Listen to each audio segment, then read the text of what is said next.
ಕೇಳಿಸ್ತಿದೆ ಅಂತ ಹಾಕಿದ್ದಾರೆ ಬಸವರಾಜ್ ಅವರು. ಓಕೆ, ಸ್ಟಾರ್ಟ್ ಮಾಡೋಣ ಇವತ್ತಿನ ಕ್ಲಾಸನ್ನ.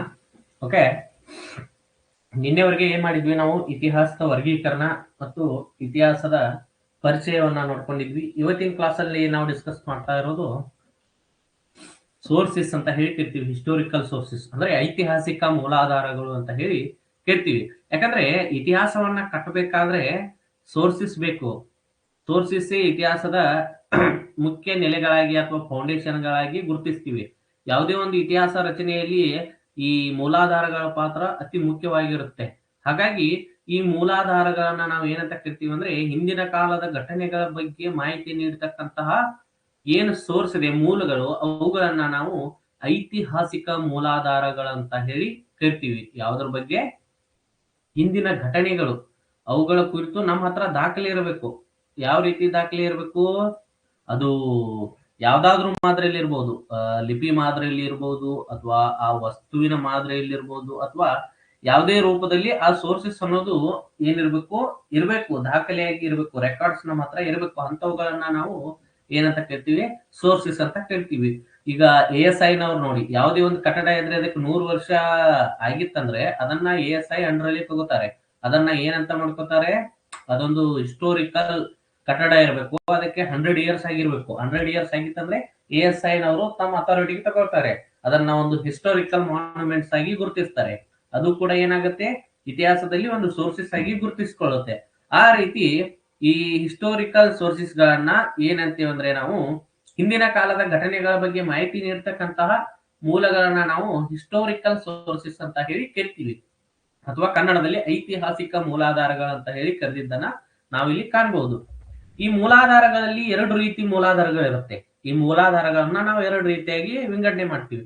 ಒಂದು ಸಾಹಿತ್ಯಿಕ ಮೂಲಾಧಾರ, ಇನ್ನೊಂದು ಪ್ರಾಕ್ತನ ಮೂಲಾಧಾರ ಅಥವಾ ಪುರಾತತ್ವ ಮೂಲಾಧಾರಗಳಂತ ಹೇಳಿ ನಾವು ನೋಡ್ತೀವಿ. ಲಿಟರರಿ ಸೋರ್ಸಸ್ ಮತ್ತು ಇವು ಪುರಾತತ್ವ ಮೂಲಾಧಾರಗಳಂತ ಹೇಳಿ 2 ರೀತಿಯಾಗಿ ವಿಂಗಡಣೆ ಮಾಡ್ತೀವಿ. ಅದರಲ್ಲಿ ಒಂದನೇದಾಗಿ ನಾವು ಇವತ್ತು ಚರ್ಚೆ ಮಾಡತಕ್ಕಂಥದ್ದು ಸಾಹಿತ್ಯಿಕ ಮೂಲಾಧಾರಗಳು, ಅಂದ್ರೆ ಲಿಟರರಿ ಸೋರ್ಸಸ್ ಅಂತ ಹೇಳಿ ಏನಿದೆ ನೋಡಿ, ಅದರ ಬಗ್ಗೆ ನಾವು ಚರ್ಚೆ ಮಾಡ್ತೀವಿ. ಈ ಲಿಟರರಿ ಸೋರ್ಸಸ್ ಅನ್ನ ನಾವು ಮತ್ತೆ ಯಾವ ರೀತಿಯಾಗಿ ವಿಂಗಡಣೆ ಮಾಡ್ತೀವಿ ಅಂದ್ರೆ ಮತ್ತೆ 2 ರೀತಿಯಾಗಿ ವಿಂಗಡಣೆ ಮಾಡ್ತೀವಿ. ದೇಶೀಯ ಸಾಹಿತ್ಯಿಕ ಮೂಲಾಧಾರಗಳು ಮತ್ತು ವಿದೇಶೀಯ ಸಾಹಿತ್ಯಿಕ ಮೂಲಾಧಾರಗಳು. ದೇಶೀಯ ಅಂದ್ರೆ ನಮ್ಮ ಭಾರತೀಯರು ಏನು ಮಾಡಿರ್ತಾರ, ಸೋರ್ಸಸ್ ಮಾಡಿರ್ತಾರಲ್ಲ, ಸಾಹಿತ್ಯಿಕ ದಾಖಲೆಗಳು ನಮ್ಮ ಭಾರತೀಯರಿಂದ ರಚನೆ ಆಗಿರ್ತಾವ ನೋಡಿ, ಅವುಗಳನ್ನ ದೇಶೀಯ ಸಾಹಿತ್ಯಿಕ ಮೂಲಾಧಾರಗಳಂತ ಕರಿತೀವಿ. ಇನ್ನ ವಿದೇಶಿಯರಿಂದ ನಮ್ಮ ಭಾರತದ ಬಗ್ಗೆ ರಚನೆ ಆಗಿರ್ಬೇಕು. ಯಾವ್ದ್ರ ಬಗ್ಗೆ? ನಮ್ಮ ಭಾರತದ ಬಗ್ಗೆ ವಿದೇಶಿಗರು ಹೇಳಿರ್ತಾರ ನೋಡಿ, ಆ ವಿದೇಶಿಗರಿಂದ ನಮಗೆ ಸೋರ್ಸಸ್ ಏನ್ ಸಿಕ್ಕಿರ್ತಾವಲ್ಲ, ಸಾಹಿತ್ಯಿಕ ಮೂಲಾಧಾರದಿಂದ ಅಥವಾ ಸಾಹಿತ್ಯಿಕ ರೂಪದಿಂದ ಸಿಕ್ಕಿರ್ತಾವ ನೋಡ್ರಿ, ಅವುಗಳನ್ನ ನಾವು ಏನಂತ ಕರಿತೀವಿ ಅಂದ್ರೆ ವಿದೇಶಿಯ ಸಾಹಿತ್ಯಿಕ ಮೂಲಾಧಾರಗಳಂತ ಕರಿತೀವಿ. ನೋಡಿ, ಕ್ಲಿಯರ್ ಆಗತ್ತೆ. ಯಾಕಂದ್ರೆ ಆಲ್ರೆಡಿ ಇದನ್ನು ಓದಿರ್ತೀರ. ಇದೇ ನಿಮಗಂತಹ ಡೀಪ್ ಆಗಿರ್ತಕ್ಕಂಥ ಅಥವಾ ಕ್ಲಿಷ್ಟಕರವಾದಂತಹ ಸಬ್ಜೆಕ್ಟ್ ಅಲ್ಲ. ಆದ್ರೂ ಕೂಡ ನಾವು ಹೇಳ್ಬೇಕು, ಇದನ್ನ ಚರ್ಚೆ ಮಾಡ್ತಾನೆ ನಾವು ಮುಂದಿನ ಕ್ಲಾಸ್ಗಳನ್ನ ಮಾಡ್ಬೇಕು. ಅವುಗಳಿಗೆ ಇದೊಂದು ಬೆನ್ನೆಲುಬಾಗಿರ್ತೈತಿ. ಹಾಗಾಗಿ ಇದರ ಕುರಿತು ಚರ್ಚೆ ಮಾಡ್ತಿದ್ದೀವಿ ಇಲ್ಲಿ. ದೇಶೀಯ ಸಾಹಿತ್ಯಿಕ ಮೂಲಾಧಾರಗಳು ಮತ್ತು ವಿದೇಶೀಯ ಸಾಹಿತ್ಯಿಕ ಮೂಲಾಧಾರಗಳಂತ ವಿಂಗಡಣೆ ಮಾಡ್ತೇವೆ. ಅದರಲ್ಲಿ ಒಂದನೇದಾಗಿ ದೇಶೀಯ ಸಾಹಿತ್ಯಿಕ ಮೂಲಾಧಾರಗಳು ನೋಡ್ರಿ. ಇವುಗಳನ್ನ ಮತ್ತೆ ನಾವು ದೇಶೀಯ ಸಾಹಿತ್ಯಿಕ ಮೂಲಾಧಾರಗಳನ್ನ ಮತ್ತು ನಾವು ಏನ್ ಮಾಡ್ತೀವಿ ಅಂದ್ರೆ ಮತ್ತೆ ವಿಂಗಡಣೆ ಮಾಡ್ತೀವಿ. ಯಾವ ರೀತಿ ವಿಂಗಡಣೆ ಮಾಡ್ತೀವಿ ಅಂದ್ರೆ ಧಾರ್ಮಿಕ ಸಾಹಿತ್ಯ ಮತ್ತು ಜಾತ್ಯತೀತ ಸಾಹಿತ್ಯ, 2 ರೀತಿ ನೋಡಿ. ಧಾರ್ಮಿಕ ಸಾಹಿತ್ಯ ಮತ್ತು ಜಾತ್ಯತೀತ ಸಾಹಿತ್ಯ ಅಂತ ವಿಂಗಡಣೆ ಮಾಡ್ತೀವಿ. ಇಲ್ಲಿ ಧಾರ್ಮಿಕ ಸಾಹಿತ್ಯದಲ್ಲಿ ಏನೇನ್ ಬರ್ತಾವ ಅಂದ್ರ ಬ್ರಾಹ್ಮಣಿತ ಪಠ್ಯಗಳು, ಅಂದ್ರೆ ಹಿಂದೂ ಪಠ್ಯಗಳು, ವೇದ, ಇವೆಲ್ಲ ಬರ್ತಾವ. ಇನ್ನು ಬೌದ್ಧ ಗ್ರಂಥಗಳು ಬರ್ತಾವ, ಒಂದು ಧರ್ಮಕ್ಕೆ ಸಂಬಂಧಿಸಿದ ಜೈನ ಗ್ರಂಥಗಳು ಬರ್ತಾವ. ಇವೆಲ್ಲ ಧಾರ್ಮಿಕ ಸಾಹಿತ್ಯದಲ್ಲಿ ಬರ್ತಾವ. ಅಂದ್ರೆ ಒಂದು ಧರ್ಮದ ಕುರಿತು ಏನ್ ತಿಳಿಸ್ತಾವಲ್ಲ, ಆ ಗ್ರಂಥವನ್ನ ಧಾರ್ಮಿಕ ಸತ್ಯ ಅಥವಾ ಧಾರ್ಮಿಕ ಸಾಹಿತ್ಯ ಅಂತ ಹೇಳ್ತಿರ್ತೀವಿ. ಇನ್ನು ಜಾತ್ಯತೀತ ಸಾಹಿತ್ಯ ಅಂದ್ರ ಯಾವುದೇ ಧರ್ಮದ ಬಗ್ಗೆ ಅಥವಾ ಧರ್ಮದ ಕುರಿತು ತಿಳಿಸ್ತಕ್ಕಂತ ಅಲ್ಲ. ಇವೆಲ್ಲ ಏನಾಗಿರ್ತಾವ ಅಂದ್ರೆ ಒಂದು ಇತಿಹಾಸದಲ್ಲಿ ನಡೆದಂತ ಘಟನೆಗಳ ಬಗ್ಗೆ, ಧರ್ಮವನ್ನ ಹೊರತುಪಡಿಸಿ ರಾಜಮನೆತನ, ಸಮಾಜ ಮತ್ತು ಆರ್ಥಿಕತೆ, ಇನ್ನಿತರ ವಿಷಯಗಳ ಕುರಿತು ಏನು ಮಾಹಿತಿ ನೀಡ್ತಾವಲ್ಲ, ಅವುಗಳನ್ನ ನಾವು ಜಾತ್ಯತೀತ ಸಾಹಿತ್ಯದ ಅಡಿಯಲ್ಲಿ ಗುರುತಿಸ್ತೀವಿ.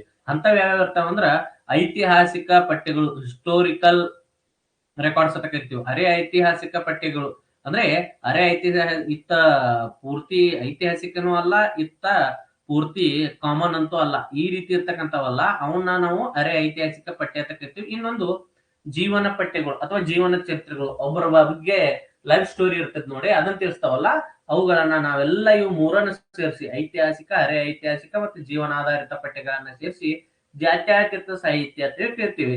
ಇನ್ನು ಧಾರ್ಮಿಕ ಸಾಹಿತ್ಯದಲ್ಲಿ ಏನೇನ್ ನೋಡಿದ್ವಿ? ಬ್ರಾಹ್ಮಣ ಹಿಂದೂ ಪಠ್ಯಗಳು, ಅಂದ್ರ ಬೌದ್ಧ ಗ್ರಂಥಗಳು ಮತ್ತು ಜೈನ ಗ್ರಂಥಗಳು. ಈ ರೀತಿಯಾಗಿ ಏನ್ ಮಾಡಿದ್ವಿ ಅಂದ್ರ ಧರ್ಮದ ಕುರಿತು ತಿಳಿಸ್ತಕ್ಕಂಥ ಗ್ರಂಥಗಳನ್ನ ನಾವು ಏನಂತ ಕರೆದಿದ್ವಿ ಅಂದ್ರ ಬ್ರಾಹ್ಮಣ ಪಠ್ಯಗಳು ಅಂತ ಹೇಳಿ ಕರೆದಿದ್ವಿ. ಇನ್ನು ಮುಂದುವರೆದು ನಾವು ನೋಡ್ತಕ್ಕಂಥದ್ದು ನೋಡಿ ಯಾವ್ದು ನೋಡ್ತೀವಿ ಅಂದ್ರೆ ಇಲ್ಲಿ ಒಂದು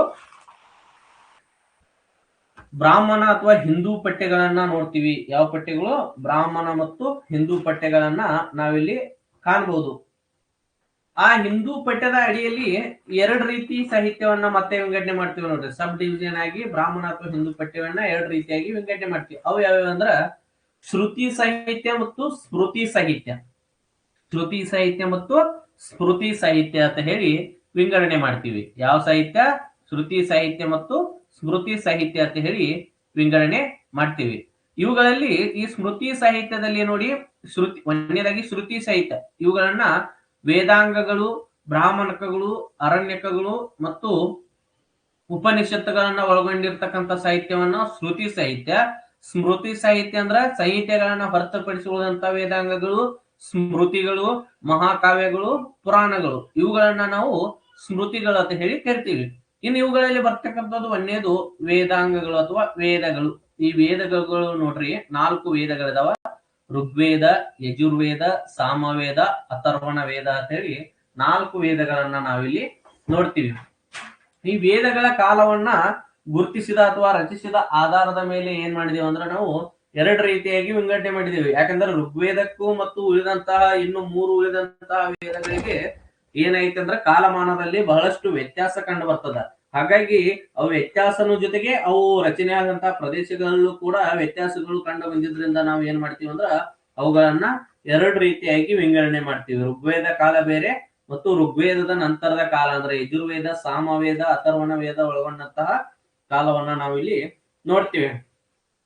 ಇದರಲ್ಲಿ ಮತ್ತೆ ಏನಾಗ್ತದ ಅಂದ್ರ ಇಲ್ಲಿ ನೋಡ್ರಿ, ಋಗ್ವೇದ ರಚಿಸಿದಂತಹ ಕಾಲ ಕ್ರಿಸ್ತಪೂರ್ವ 1500ದಿಂದ ಕ್ರಿಸ್ತಪೂರ್ವ 1000. ಇದು ರಚನೆಯಾದಂತಹ ಪ್ರದೇಶ ಯಾವ್ದಿತ್ತು? ಸಪ್ತ ಸಿಂಧೂ ಪ್ರದೇಶ. ಯಾವ ಪ್ರದೇಶ? ಸಪ್ತ ಸಿಂಧೂ ಪ್ರದೇಶ. ಸಪ್ತ ಸಿಂಧೂ ಪ್ರದೇಶ ಅಂದ್ರೆ ಎಲ್ಲಿ ಬಂತು? ಭಾರತದ ವಾಯುವ್ಯ ಭಾಗದಲ್ಲಿ ಬಂತು. ಯಾವ ಭಾಗದಲ್ಲಿ ಬಂತು? ಭಾರತದ ವಾಯುವ್ಯ ಭಾಗದಲ್ಲಿ ಬಂದಂತದ್ದು ಸಪ್ತ ಸಿಂಧೂ ಪ್ರದೇಶ. ಈ ಸಪ್ತ ಸಿಂಧೂ ಪ್ರದೇಶ ಅಂದ್ರ ಇದು ಸರಸ್ವತಿ ನದಿಯನ್ನ ಸೆಂಟ್ರಲೈಸ್ಡ್ ಮಾಡ್ಕೊಂಡಂತಹ ಪ್ರದೇಶ. ಯಾವ ನದಿಯನ್ನ? ಸರಸ್ವತಿ ನದಿಯನ್ನ ಸೆಂಟ್ರಲೈಸ್ಡ್ ಅಂದ್ರೆ ಕೇಂದ್ರೀಕೃತ. ಏನ ಸರಸ್ವತಿ ನದಿ ಇದೆ ನೋಡಿ, ಅದನ್ನ ಕೇಂದ್ರೀಕೃತವಾಗಿ ಇಟ್ಕೊಂಡಂತಹ ಒಂದು ಪ್ರದೇಶ. ಪ್ರೆಸೆಂಟ್ ರಾಜಸ್ಥಾನದ ಮರುಭೂಮಿಯನ್ನ ಸೂಚಿಸುತ್ತದೆ. ಅಂದ್ರೆ ಈ ಸರಸ್ವತಿ ನದಿ ಅನ್ನೋದು ರಾಜಸ್ಥಾನದ ಮರುಭೂಮಿಯಲ್ಲಿ ಕಳೆದು ಹೋಗ್ತದ. ಅಂದ್ರೆ ಅಲ್ಲಿಗೆ ಕೊನೆಗಾಣತದ. ಅಥವಾ ಅದನ್ನ ಏನ್ ಕೆಲವೊಂದಿಷ್ಟು ಜನ ಇದನ್ ಮಾಡಿದಾರ ಅಂದ್ರೆ ಅದೊಂದು ಬತ್ತಿ ಹೋದಂತ ನದಿ ಅಂತ ಹೇಳಿನು ಕರೀತಾರೆ. ಅದಕ್ಕಾಗಿ ವಾಲ್ಡಿಯಾ ಕಮಿಟಿ ಅನ್ನೋದನ್ನ ನೇಮಕ ಮಾಡಿದ್ರು. ಗೊತ್ತಿರ್ಬೇಕು ನಿಮ್ಗೆ. ವಾಲ್ಡಿಯಾ ಕಮಿಟಿಯನ್ನ 2017ರಲ್ಲಿ ವಾಲ್ಡಿಯಾ ಕಮಿಟಿಯನ್ನ ಏನ್ ಮಾಡಿದ್ರು? ಸರಸ್ವತಿ ನದಿ ಉಗಮ ಸ್ಥಳವನ್ನ ಕಂಡುಹಿಡಬೇಕು ಅಥವಾ ಹರಿವಿನ ಪ್ರದೇಶವನ್ನ ಕಂಡುಹಿಡ್ಬೇಕಂತೇಳಿ ವಾಲ್ಡಿಯಾ ಸಮಿತಿಯನ್ನ ಕಂಡುಹಿಡಿದಿದ್ರು. ಇಲ್ಲಿ ಯಾವ್ಯಾವ ಪ್ರದೇಶಗಳು ಈ ಏರಿಯಾದಾಗ ಬರ್ತಾವಂದ್ರ ಈ ಋಗ್ವೇದದಾಗ ಉಲ್ಲೇಖ ಬಂದಂತೆ ಕಾಬುಲ್ಲ, ಸ್ವಾತ, ಕುರ್ರಮ್ಮ, ಗುಮಾಲ, ಸಿಂಧು, ಜೇಲಮ್ಮ, ಚೇನಾಬ, ರಾವಿ, ಬಿಯಾಸ, ಸಕ್ಲೇಜ, ಇವೆಲ್ಲ ಏರಿಯಾ ಏನೈತಿಲ್ಲ ಈ ನದಿಗಳನ್ನ ಒಳಗೊಂಡಂತ ಏರಿಯಾ. ಪ್ರೆಸೆಂಟ್ ಭಾರತ, ಪಾಕಿಸ್ತಾನ ಮತ್ತು ಅಫ್ಘಾನಿಸ್ತಾನದ ಈ ಪ್ರದೇಶ ಸರೌಂಡಿಂಗ್ ಅಲ್ಲಿ ಏನ ಗುರುತಿಸಿದೇವಲ್ಲ ಆ ಪ್ರದೇಶವನ್ನ ನಾವು ಸಪ್ತ ಸಿಂಧೂ ಪ್ರದೇಶ. ಯಾವ ಸಿಂಧೂ ಪ್ರದೇಶ? ಸಪ್ತ ಸಿಂಧೂ ಪ್ರದೇಶ. ಸಪ್ತ ಸಿಂಧು ಅಂದ್ರೆ 7 ನದಿಗಳು ಎಂದರ್ಥ. ಏನರ್ಥ? 7 ನದಿಗಳು ಎಂದರ್ಥ. ಇದರಲ್ಲಿ ಹಿಂದೂ ಎಂಬ ಪದಕ್ಕೆ ಜನ್ಮ ನೀಡಿದ ಪದಾನ ಯಾವ್ದಂದ್ರ ಸಪ್ತ ಸಿಂಧು ಅನ್ನುವಂತ ಪದ. ಯಾವ ಪದ? ಈ ಹಿಂದೂ ಅನ್ನುವಂತ ಪದಕ್ಕೆ ಜನ್ಮ ನೀಡಿದ ಮೂಲ ಪದ ಯಾವ್ದಂದ್ರ ಸಪ್ತ ಸಿಂಧೂ ಪದ. ಇದರಲ್ಲಿ ಈ ಸಪ್ತ ಸಿಂಧೂ ಪದ ಅನ್ನುವಂಥದ್ದು ಕೂಡ ಏನಾಗೈತೆ ಅಂದ್ರ ಜೊರಾಸ್ಟ್ರಿಯನ್ ಅವರ ಧಾರ್ಮಿಕ ಗ್ರಂಥ ಐತ್ಲೆ, ಜೊರಾಸ್ಟ್ರಿಯನ್ನರ ಧಾರ್ಮಿಕ ಗ್ರಂಥ ಅವೆಸ್ತಾದಲ್ಲೂ ಕೂಡ ಸಪ್ತ ಸಿಂಧುವನ್ನ ಉಲ್ಲೇಖ ಮಾಡಿದ್ದಾರೆ. ಈ ಸಪ್ತ ಸಿಂಧು ಅಂದ್ರ ಒಟ್ಟಾರೆಯಾಗಿ 7 ನದಿಗಳ ಒಂದು ವ್ಯಾಪ್ತಿಯ ಪ್ರದೇಶ. 7 ನದಿಗಳನ್ನ ಒಳಗೊಂಡಂತಹ ಸುತ್ತಮುತ್ತಲಿನ ಪ್ರದೇಶವನ್ನ ನಾವು ಏನಂತ ಕರಿತೀವಿ ಅಂದ್ರ ಸಪ್ತ ಸಿಂಧು ಪ್ರದೇಶ. ಹಾಗಾದ್ರೆ ಋಗ್ವೇದದಲ್ಲಿ ನದಿ ಸ್ತುತಿ ಅಂತ ಹೇಳಿ ಒಂದು ಇದನ್ನು ಬರ್ತದ, ಏನು ಭಾಗ ಬರ್ತದ. ಆ ನದಿ ಸ್ತುತಿಯಲ್ಲಿ ಏನ್ ಮಾಡ್ತಾವಂದ್ರ 10 ನದಿಗಳ ಕುರಿತು ಉಲ್ಲೇಖ ಆಗತ್ತ. ಅದೊಂದು ಎಂತ ಉಲ್ಲೇಖ ಇತ್ತಂದ್ರ ಸ್ತೋತ್ರಗಳನ್ನ ಹೊಗಳಿಕೆ ರೂಪದಲ್ಲಿ ನೀಡಿದಂತಹ ನದಿ ಸ್ತುತಿ ನೋಡ್ರಿ. ಸ್ತೋತ್ರಗಳನ್ನ ಏನ್ ಮಾಡ್ತಾರ, ಹೊಗಳಿಕೆ ರೂಪದಲ್ಲಿ ನೀಡಿರ್ತಾರ. ಅಂತವ 10 ನದಿಗಳನ್ನ ಏನ್ ಮಾಡ್ತಿದೆ ಅಂದ್ರ ನದಿ ಸ್ತುತಿ ನಮಗ ಮಾಹಿತಿ ನೀಡಿದ್ದನ್ನ ಕಾಣಬಹುದು. ಆ 10 ನದಿಗಳು ಯಾವಂದ್ರ ಗಂಗಾ, ಯಮುನಾ, ಸರಸ್ವತಿ, ಸತುದ್ರಿ, ಪರುಷ್ಣಿ, ಅಸಿಕಿನಿ, ಮಾರುದ್ವರ್ಧ, ವಿಟಾಷ್ಟ, ಅರ್ಜಿಕಿಯ, ಸುಸೋಮ. ನೋಡ್ರಿ ಇಷ್ಟೆಲ್ಲಾ 10 ನದಿಗಳನ್ನ ಗುರುತಿಸ್ತೀವಿ. ಇದರ ಕುರಿತು ಏನ್ ಮಾಡ್ತೀನಿ, ಆ ಗಂಗಾ ನದಿ ಕೊಯ್ಲು ಪ್ರದೇಶ ಅಥವಾ ಸಪ್ತ ಸಿಂಧು ಪ್ರದೇಶದ ಇನ್ನೊಂದು ಉಲ್ಲೇಖ ಬರುತ್ತೆ ಸಾಹಿತ್ಯಿಕ ಆಧಾರದ ಟೈಮ್ದಾಗ. ಋಗ್ವೇದದ ಬಗ್ಗೆ ಸ್ಪೆಷಲ್ ಆಗಿ ಹೇಳ್ತಾನ, ಅವಾಗ ಹೇಳ್ತಾನೆ. ಇದೇನು ಸಂಕ್ಷಿಪ್ತವಾಗಿ ಸಪ್ತ ಸಿಂಧು ಪ್ರದೇಶದ ಒಂದು ಐಡಿಯಾ ನಿಮ್ಗೆ ಹೇಳಿದೆ. ಕ್ಲಿಯರ್ ಆಯ್ತಾ? ಇನ್ನು ನಡೆದಂತಹ ಎರಡನೇ ಭಾಗದಲ್ಲಿ ಯಜುರ್ವೇದ, ಸಾಮವೇದ, ಅಥರ್ವಣ ವೇದಗಳು ಏನಾಗ್ತಾವ ಅಂದ್ರೆ ಕ್ರಿಸ್ತಪೂರ್ವ 1000ರಿಂದ ಕ್ರಿಸ್ತಪೂರ್ವ 600ರ ಕಾಲದಲ್ಲಿ ರಚನೆ ಆಗ್ತಾವ. ಯಾವ ಪ್ರದೇಶದಲ್ಲಿ? ಕುರು ಪಾಂಚಾಲ ಪ್ರದೇಶ, ಗಂಗಾ ನದಿ ಬಯಲು ಪ್ರದೇಶ. ಇದು ಈ ಕಡೆ ಶಿಫ್ಟ್ ಆಯ್ತು ನೋಡ್ರಿ. ಎಲ್ಲಿಂದ ಶಿಫ್ಟ್ ಆಯ್ತು?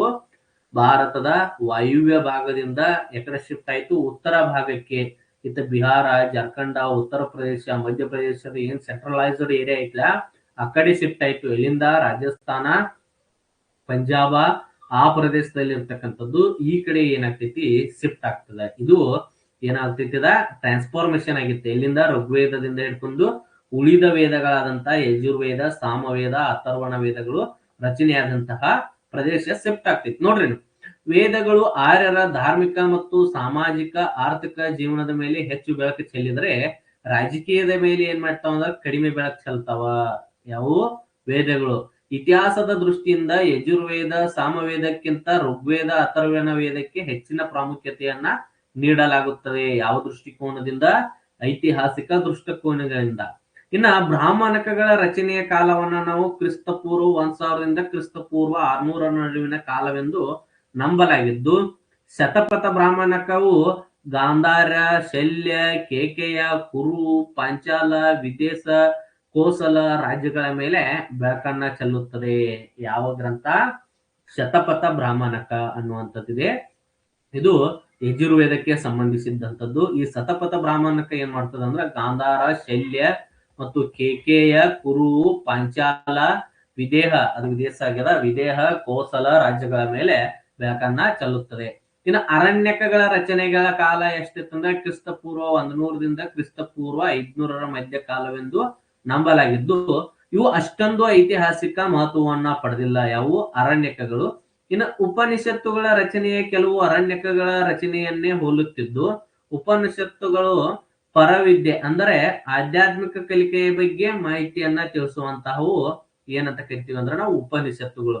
ಪರವಿದ್ಯೆ ಅಂದ್ರೆ ವ್ಯಕ್ತಿಯ ಆತ್ಮವನ್ನ ವಿಶ್ವದ ಆತ್ಮದೊಂದಿಗೆ ವಿಲೀನಗೊಳಿಸುವುದೇ ಅದರ ಜೀವನದ ಗುರಿಯಾಗಿದೆ ಅಂತ ಹೇಳಿ ಪರವಿದ್ಯೆ ಹೇಳುತ್ತೆ. ಇನ್ನು ಬ್ರಾಹ್ಮಣಕ ಮತ್ತು ಉಪನಿಷತ್ತುಗಳ ಅಧ್ಯಯನವು ಎಲ್ಲಿಂದ ಪ್ರಾರಂಭವಾಗ್ತೈತಿ ಅಂದ್ರ ರಾಜ ಪರೀಕ್ಷಿತನಿಂದ ರಾಜ ಬಿಂಬಸಾರನವರೆಗಿನ ಕಾಲವನ್ನ ಏನ್ ಮಾಡ್ತೈತಿ ಅಂದ್ರ ಬ್ರಾಹ್ಮಣಕಗಳು ಮತ್ತು ಉಪನಿಷತ್ತುಗಳು ಸ್ಟಾರ್ಟ್ ಮಾಡ್ತಾವ. ಹಾಗಾದ್ರೆ ರಾಜ ಪರೀಕ್ಷಿತ ಯಾರ? ಮತ್ತೆ ಇಲ್ಲಿ ಡೌಟ್ ಬಂದು, ರಾಜ ಪರೀಕ್ಷಿತ ಯಾರಂದ್ರೆ ಈತ ಚಂದ್ರವಂಶದ ಅರಸ. ಆ ಚಂದ್ರವಂಶದ ಅರಸನಿಂದ ಹಿಡ್ಕೊಂಡು ರಾಜ ಬಿಂಬಸಾರನವರೆಗೆ ಇರ್ತಕ್ಕಂತಹ ಒಂದೇನ್ ಫ್ಯಾಮಿಲಿ ಟ್ರೀ ಬರುತ್ತಲ್ಲ, ಆ ಫ್ಯಾಮಿಲಿ ಟ್ರೀ ನಡುವೆ ಏನಾಗ್ತಾವ ಅಂದ್ರ ಬ್ರಾಹ್ಮಣಕಗಳು ಮತ್ತು ಉಪನಿಷತ್ತುಗಳು ರಚನೆಯಾಗಿದಾವ ಅಂತ ಹೇಳಿ ಗುರುತಿಸಿದಾರ. ಇನ್ನು ವೇದಾಂಗಗಳು ಪ್ರಾಚೀನ ಭಾರತದ ನಾಗರಿಕತೆ, ಸಂಸ್ಕೃತಿ ಮತ್ತು ಇತಿಹಾಸದ ಮೇಲೆ ಹೆಚ್ಚನ್ನ ಬೆಳಕನ್ನ ಚೆಲ್ಲಿದ್ದನ್ನ ನಾವಿಲ್ಲಿ ಕಾಣ್ಬೋದು. ಯಾವುವು? ವೇದಾಂಗಗಳು.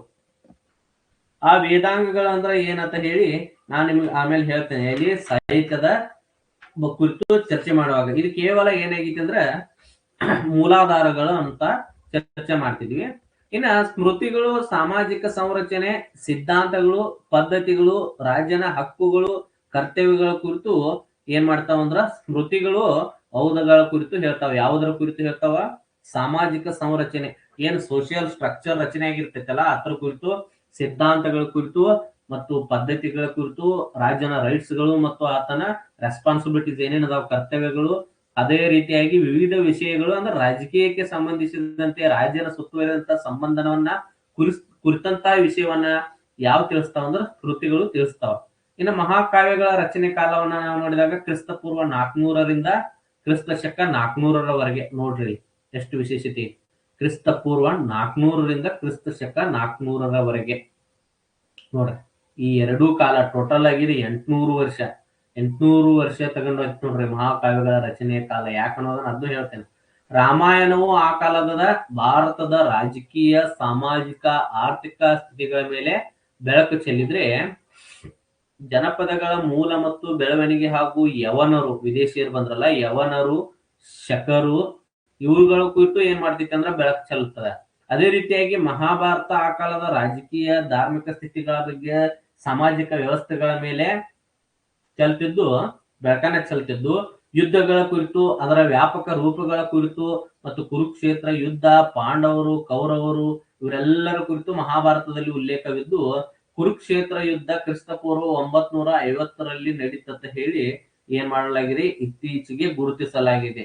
ಅದೇ ರೀತಿಯಾಗಿ ಮಗಧದ ರಾಜಧಾನಿ ಗಿರಿವ್ರಜ, ಪಾಂಚಾಲ ರಾಜ್ಯದ ಅಸ್ತಿತ್ವ, ಇನ್ನುಳಿದವರ ಕುರಿತು ಏನಾಗ್ತಿತ್ತು ಅಂದ್ರ ಮಹಾಭಾರತದಲ್ಲಿ ಉಲ್ಲೇಖಗಳು ಇರ್ತದ. ಅದ್ರ ಜೊತೆಗೆ ಪುರಾಣಗಳು ಕೂಡ ಇತಿಹಾಸದ ಪ್ರಾರಂಭದಿಂದ ಹಿಡಿದು ಉತ್ತರ ಕಾಲದವರೆಗೆ ಬೆಳಕನ್ನ ಚೆಲ್ತಾವ. ಯಾಕಂದ್ರೆ ಪುರಾಣಗಳು ಏನ್ ಮಾಡ್ತಾವ ಅಂದ್ರ ಕೆಲವೊಂದಿಷ್ಟು ಮನೆತನಗಳ ಕುರಿತು ಆ ಮನೆತನಗಳ ಟೈಮ್ ಲೈನ್ ಅನ್ನ ನೀಡ್ತಾವ. ಜೊತೆಗೆ ಆ ಮನೆತನಗಳ ವಂಶವೃಕ್ಷವನ್ನ ಪಟ್ಟಿದ್ದನ್ನ ನಾವು ಇಲ್ಲಿ ಕಾಣಬಹುದು.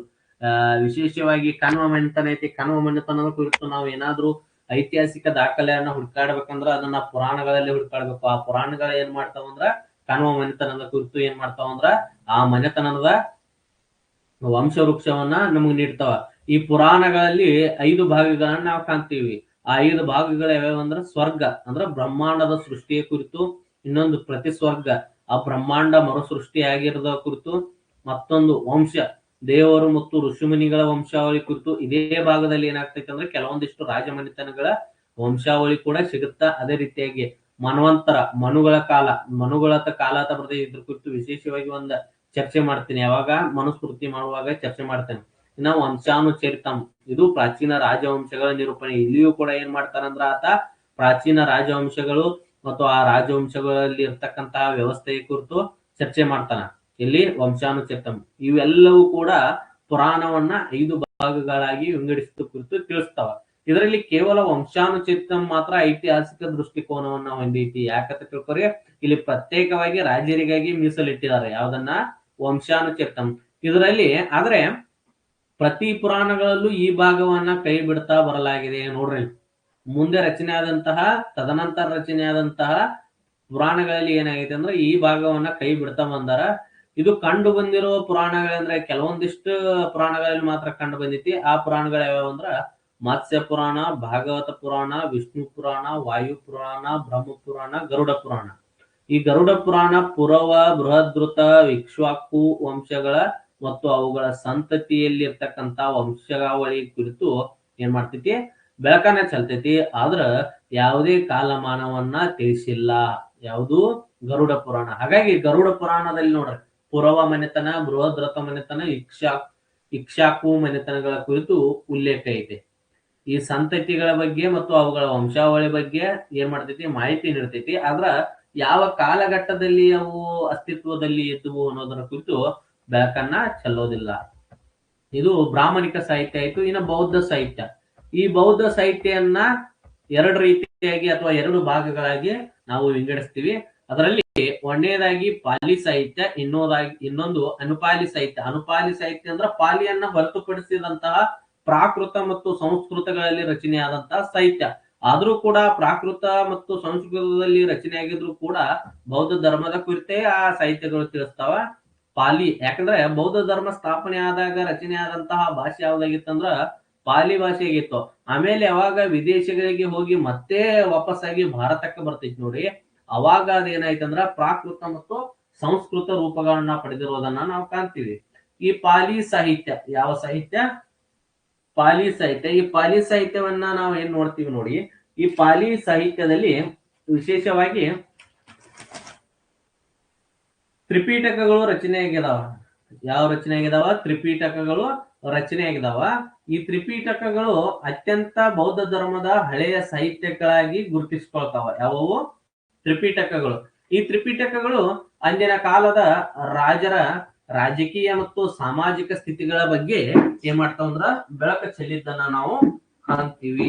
ಯಾರ ಬಗ್ಗೆ, ರಾಜರು ಅಂದಿನ ಕಾಲದ ರಾಜಕೀಯ ಮತ್ತು ಸಾಮಾಜಿಕ ಸ್ಥಿತಿಗಳ ಬಗ್ಗೆ ಬೆಳಕು ಚೆಲ್ಲಿದ್ದನ್ನ ನಾವಿಲ್ಲಿ ಕಾಣಬಹುದು.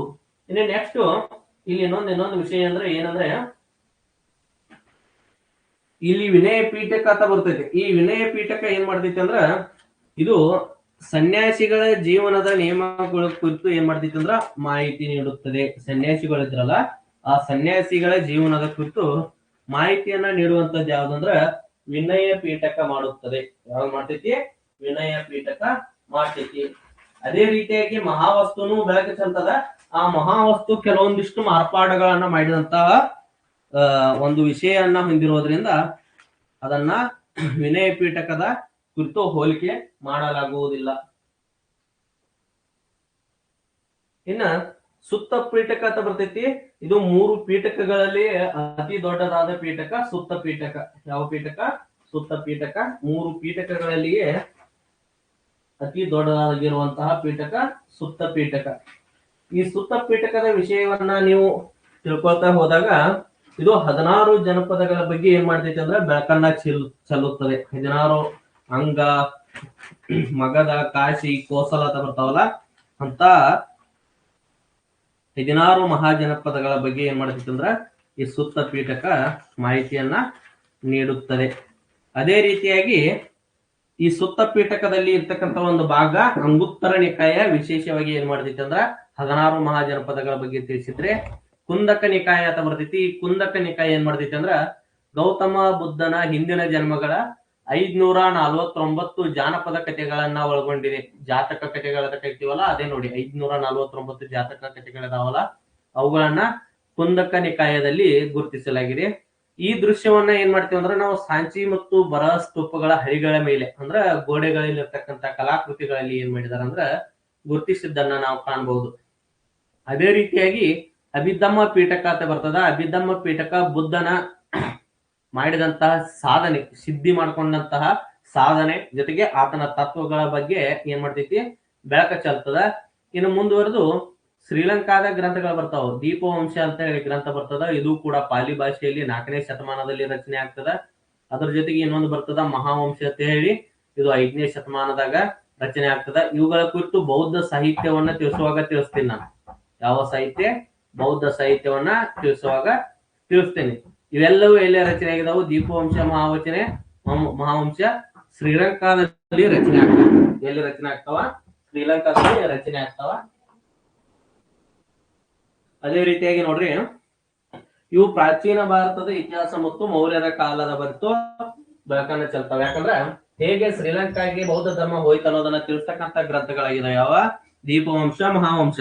ಅಂದಿನ ಕಾಲದಲ್ಲಿ ಸಿಲೋನಿನಲ್ಲಿ ಇರ್ತಕ್ಕಂತಹ ವ್ಯವಸ್ಥೆಯಲ್ಲಿ ಭಾರತದ ಐತಿಹಾಸಿಕ ಪಾತ್ರ, ಅವುಗಳ ಮೇಲೆ ಸಿಲೋನಿನ ಮೇಲೆ ಬೀರಿದಂತಹ ಪ್ರಭಾವವನ್ನ ಕುರಿತು ಏನ್ ಮಾಡ್ತಾವ ಅಂದ್ರೆ ದೀಪವಂಶ, ಮಹಾವಂಶ ತಿಳಿಸ್ತಾವ. ಇದರ ಕುರಿತು ಕೂಡ ನಾನು ಬೌದ್ಧ ಸಾಹಿತ್ಯದಾಗೂ ಹೇಳ್ತಾನು. ಜೊತೆಗೆ ಮಹೇಂದ್ರ ಹೋದಂತ ಸಂದರ್ಭದಲ್ಲಿ ಸಿಲೋನಿನಲ್ಲಿ ಯಾರು ಆಳ್ವಿಕೆ ಮಾಡ್ತಿದ್ರು, ಆಗಿನ ಸಿಲೋನಿನ ಅರಸರು ಯಾರು, ಸಿಲೋನಿನ ಸಾಹಿತ್ಯ ಅಥವಾ ಸಿಲೋನಿನ ಸಾಹಿತ್ಯದ ವಿಧಾನ, ಸಿಲೋನಿನ ರಾಜವಂಶಗಳ ಕುರಿತು ಬೆಳಕನ್ನ ಚೆಲ್ಲುವಾಗ ಅದ್ರ ಕುರಿತು ಚರ್ಚೆ ಮಾಡ್ತಾನೆ. ಇನ್ನೊಂದು ಗ್ರಂಥ ಬರ್ತದ. ಇದು ಭಾರತದ ಉತ್ತರ ಭಾಗದಲ್ಲಿ, ಅದರಲ್ಲೂ ವಿಶೇಷವಾಗಿ ವಾಯುವ್ಯ ಭಾಗದಲ್ಲಿ ರಚನೆ ಆದಂತಹ ಒಂದು ಗ್ರಂಥ. ಇದು ಕೂಡ ಪಾಲಿ ಭಾಷೆಯಲ್ಲಿ ರಚನೆ ಆದಂತಹ ಒಂದು ಕೊನೆಯ ಬೌದ್ಧ ಸಾಹಿತ್ಯ ಅಂತ ಗುರುತಿಸ್ತೀವಿ.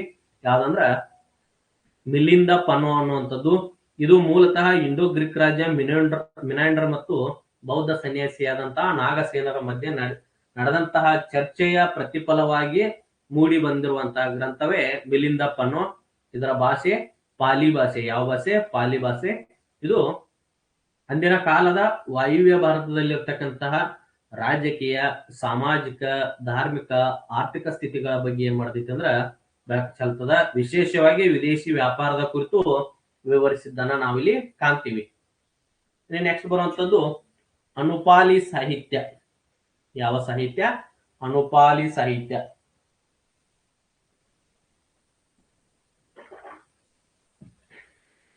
ಅನುಪಾಲಿ ಸಾಹಿತ್ಯ ಅಂದ್ರೆ ನೋಡ್ರಿ, ಪಾಲಿಯನ್ನ ಹೊರತುಪಡಿಸಿ ಬೌದ್ಧ ಸಾಹಿತ್ಯ ರಚನೆ ಆದಂತಹ ಭಾಷೆಗಳು ಅನುಪಾಲಿ ಸಾಹಿತ್ಯದಾಗ ಬರ್ತಾವ. ಅವು ಯಾವ್ಯಾವ ಅಂದ್ರ ಪ್ರಾಕೃತ ಮತ್ತು ಸಂಸ್ಕೃತ ಸಾಹಿತ್ಯ. ಅಂದ್ರ ಪ್ರಾಕೃತ ಮತ್ತು ಸಂಸ್ಕೃತ ಭಾಷೆಯಲ್ಲಿ ರಚನೆ ಆದಂತವು. ಅದರಲ್ಲಿ ಬರ್ತಕ್ಕಂಥದ್ದು ದಿವ್ಯ ವದನ.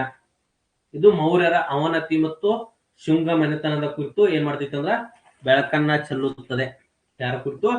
ಮೌರ್ಯರ ಅವನತಿ ಮತ್ತು ಶುಂಗಮನೆತನದ ಉದಯ ಮತ್ತು ಕೆಲವೊಂದಿಷ್ಟು ಬುದ್ಧನ ಜೀವನದ ಕುರಿತು ಏನ್ ಮಾಡ್ತೀವಿ ಅಂದ್ರ ಬೆಳಕನ್ನ ಚೆಲ್ಲಿರೋದನ್ನ ನಾವಿಲ್ಲಿ ಕಾಣ್ತೀವಿ. ಯಾವುದು ದಿವ್ಯವದನ ಜೊತೆಗೆ ಮಂಜುಶ್ರೀ ಮೂಲಕಲ್ಪ ಅಂತ ಬರ್ತೈತಿ. ಯಾವ ಕಲ್ಪ? ಮಂಜುಶ್ರೀ ಮೂಲಕಲ್ಪ. ಈ ವಜ್ರಾಯನ ಪಂಥಕ್ಕೆ ಸಂಬಂಧಿಸಿದಂತಾಗಿರಂತ ಮಂಜುಶ್ರೀ ಮೂಲಕಲ್ಪ ಅನ್ನುವಂಥದ್ದು ಇದು ಮೌರ್ಯರ ಪೂರ್ವಕಾಲದಿಂದ ಹಿಡಿದು ಹರ್ಷನ ಅವಧಿವರೆಗೆ ಇರ್ತಕ್ಕಂಥ ರಾಜಕೀಯ ಇತಿಹಾಸವನ್ನ ಸಾಂದರ್ಭಿಕವಾಗಿ ಎಲ್ಲಿ ಬೇಕೋ ಅಲ್ಲಷ್ಟು ಮಾತ್ರ ವಿವರಿಸಿದೆ. ಅಂದ್ರ ಸಾಂದರ್ಭಿಕವಾಗಿ ವಿವರಿಸಿದ್ದನ್ನ ನಾವು ಕಾಣ್ತೀವಿ. ಇನ್ನು ನೆಕ್ಸ್ಟ್ ಬರ್ತಕ್ಕಂಥದ್ದು ಲಲಿತ ವಿಸ್ತಾರ. ಇದು ಬೌದ್ಧ ಸಾಹಿತ್ಯನ. ಇದು ಬುದ್ಧನ ಕರ್ತವ್ಯಗಳ ಜೊತೆಗೆ ಅಂದಿನ ಕಾಲದ ಸಾಮಾಜಿಕ ಮತ್ತು ಧಾರ್ಮಿಕ ಪರಿಸ್ಥಿತಿಗಳ ಕುರಿತು ಏನ್ ಮಾಡ್ತಿದ್ವಿ ಅಂದ್ರ ಬೆಳಕನ್ನ ಚೆಲ್ಲಿದ್ದನ್ನ ನಾವಿಲ್ಲಿ ಕಾಣ್ತೀವಿ. ಇನ್ ನೆಕ್ಸ್ಟ್ ಬರ್ತಕ್ಕಂಥದ್ದು ಜೈನ ಸಾಹಿತ್ಯ. ಯಾವ ಸಾಹಿತ್ಯ? ಜೈನ ಸಾಹಿತ್ಯ. ಈ ಜೈನ ಸಾಹಿತ್ಯಗಳಲ್ಲಿ ನೋಡ್ರಿ ವಿಶೇಷವಾಗಿ 6ನೇ ಶತಮಾನದಲ್ಲಿ ವಲ್ಲಭಿಯಲ್ಲಿ ನಡೀತದ. ಎಲ್ಲಿ ನಡೀತದ? ವಲ್ಲಭಿಯಲ್ಲಿ ನಡೆದಂತ 2ನೇ ಜೈನ ಸಮ್ಮೇಳನ. ಆ ಜೈನ ಸಮ್ಮೇಳನದಲ್ಲಿ ಏನಾಗ್ತೈತಿ ಅಂದ್ರ 14 ಪೂರ್ವಗಳ ಸ್ಥಾನದಲ್ಲಿ 12 ಮಹಾ ಅಂಗಗಳನ್ನ ಆ ಜೈನ ಸಮ್ಮೇಳನದಲ್ಲಿ ಏನ್ ಮಾಡ್ತಾರ ಅಂದ್ರ ರಚನೆ ಮಾಡ್ತಾರ. ಮೊದಲೇನಿದ್ವು 14 ಪೂರ್ವಗಳಿದ್ವು. 14 ಪೂರ್ವಗಳು ಯಾವ ರೀತಿ ಇದ್ವು ಅಂದ್ರ ಅವು ಅವರ ಭಾಷೆಯಿಂದ ಭಾಷೆಗೆ ಅಂದ್ರ ತಲೆಯಲ್ಲಿ ನೆನಪಿಡ್ತಕ್ಕಂತಹ ಶಕ್ತಿ ಮೂಲಕ 14 ಪೂರ್ವಗಳನ್ನ ಏನ್ ಮಾಡಿದ್ರು? ನೆನಪಿಟ್ಟಿದ್ರು. ಆದ್ರೆ 14 ಪೂರ್ವಗಳು ಏನಾಗ್ತಾವಂದ್ರ ಕೊನೆಯದಾಗಿ ಏನಾಗ್ತದವ 12ಕ್ಕ ಇಳಿಕೆ ಕಾಣ್ತಾವ. ಆ 12ಕ್ಕ ಇಳಿಕೆ ಕಾಣ್ಕೊಂಡು ಅವುಗಳನ್ನ 12 ಮಹಾ ಅಂಗಗಳಾಗಿ ಏನ್ ಮಾಡ್ತಾರಂದ್ರ ಸ್ಥೂಲ ಭದ್ರನ ಕಾಲದಲ್ಲಿ ರಚನೆ ಮಾಡ್ತಾರ. ಅದೇ 2ನೇ ಜೈನ ಸಮ್ಮೇಳನ ಎಲ್ಲಿ ನಡೀತದೆ? ವಲ್ಲಭಿಯಲ್ಲಿ, ಗುಜರಾತ್ನ ವಲ್ಲಭಿಯಲ್ಲಿ ನಡೀತದೆ. ದೇವರ್ತಿ ಶಮನಿಕನ ನೇತೃತ್ವದಲ್ಲಿ ನಡೆದಿರೋದನ್ನ ನಾವು ಕಾಣ್ತೀವಿ. ಇನ್ನು ನೆಕ್ಸ್ಟ್ ಬರುವಂತದ್ದು ಆಚಾರಾಂಗ ಸೂತ್ರ. ಯಾವ ಸೂತ್ರ? ಆಚಾರಾಂಗ ಸೂತ್ರ. ಈ ಆಚಾರಾಂಗ ಸೂತ್ರವನ್ನ ನಾವು ನೋಡಿದಾಗ ಇದು ಕೂಡ ಜೈನ ಸನ್ಯಾಸಿಗಳ ನಿಯಮ ಮತ್ತು ನಿಬಂಧನೆಗಳ ಕುರಿತು ಏನ್ ಮಾಡದೈತಿ ಅಂದ್ರ ಬೆಳಕನ್ನ ಚೆಲ್ಲಿದ್ದನ್ನ ನಾವಿಲ್ಲಿ ಕಾಣ್ತೀವಿ. ಜೊತೆಗೆ ಭಾಗವತಿ ಸೂತ್ರ, ಜೈನ ಭಾಗವತ ಸೂತ್ರನು ಏನ್ ಮಾಡದೈತಿ ಅಂದ್ರ ಮಹಾವೀರನ ಜೀವನ ಮತ್ತು 16 ಮಹಾಜನಪದಗಳ ಬಗ್ಗೆ ಬೆಳಕು ಚೆಲ್ತದ. ಅಲ್ಲಿ 16 ಮಹಾಜನಪದಗಳ ಬಗ್ಗೆ ಬೆಳಕು ಚೆಲ್ಲಿದ ಬೌದ್ಧ ಗ್ರಂಥ ಯಾವ್ದಾಗಿತ್ತು? ಅಂಗುತ್ತರ ನಿಕಾಯವಾಗಿತ್ತು.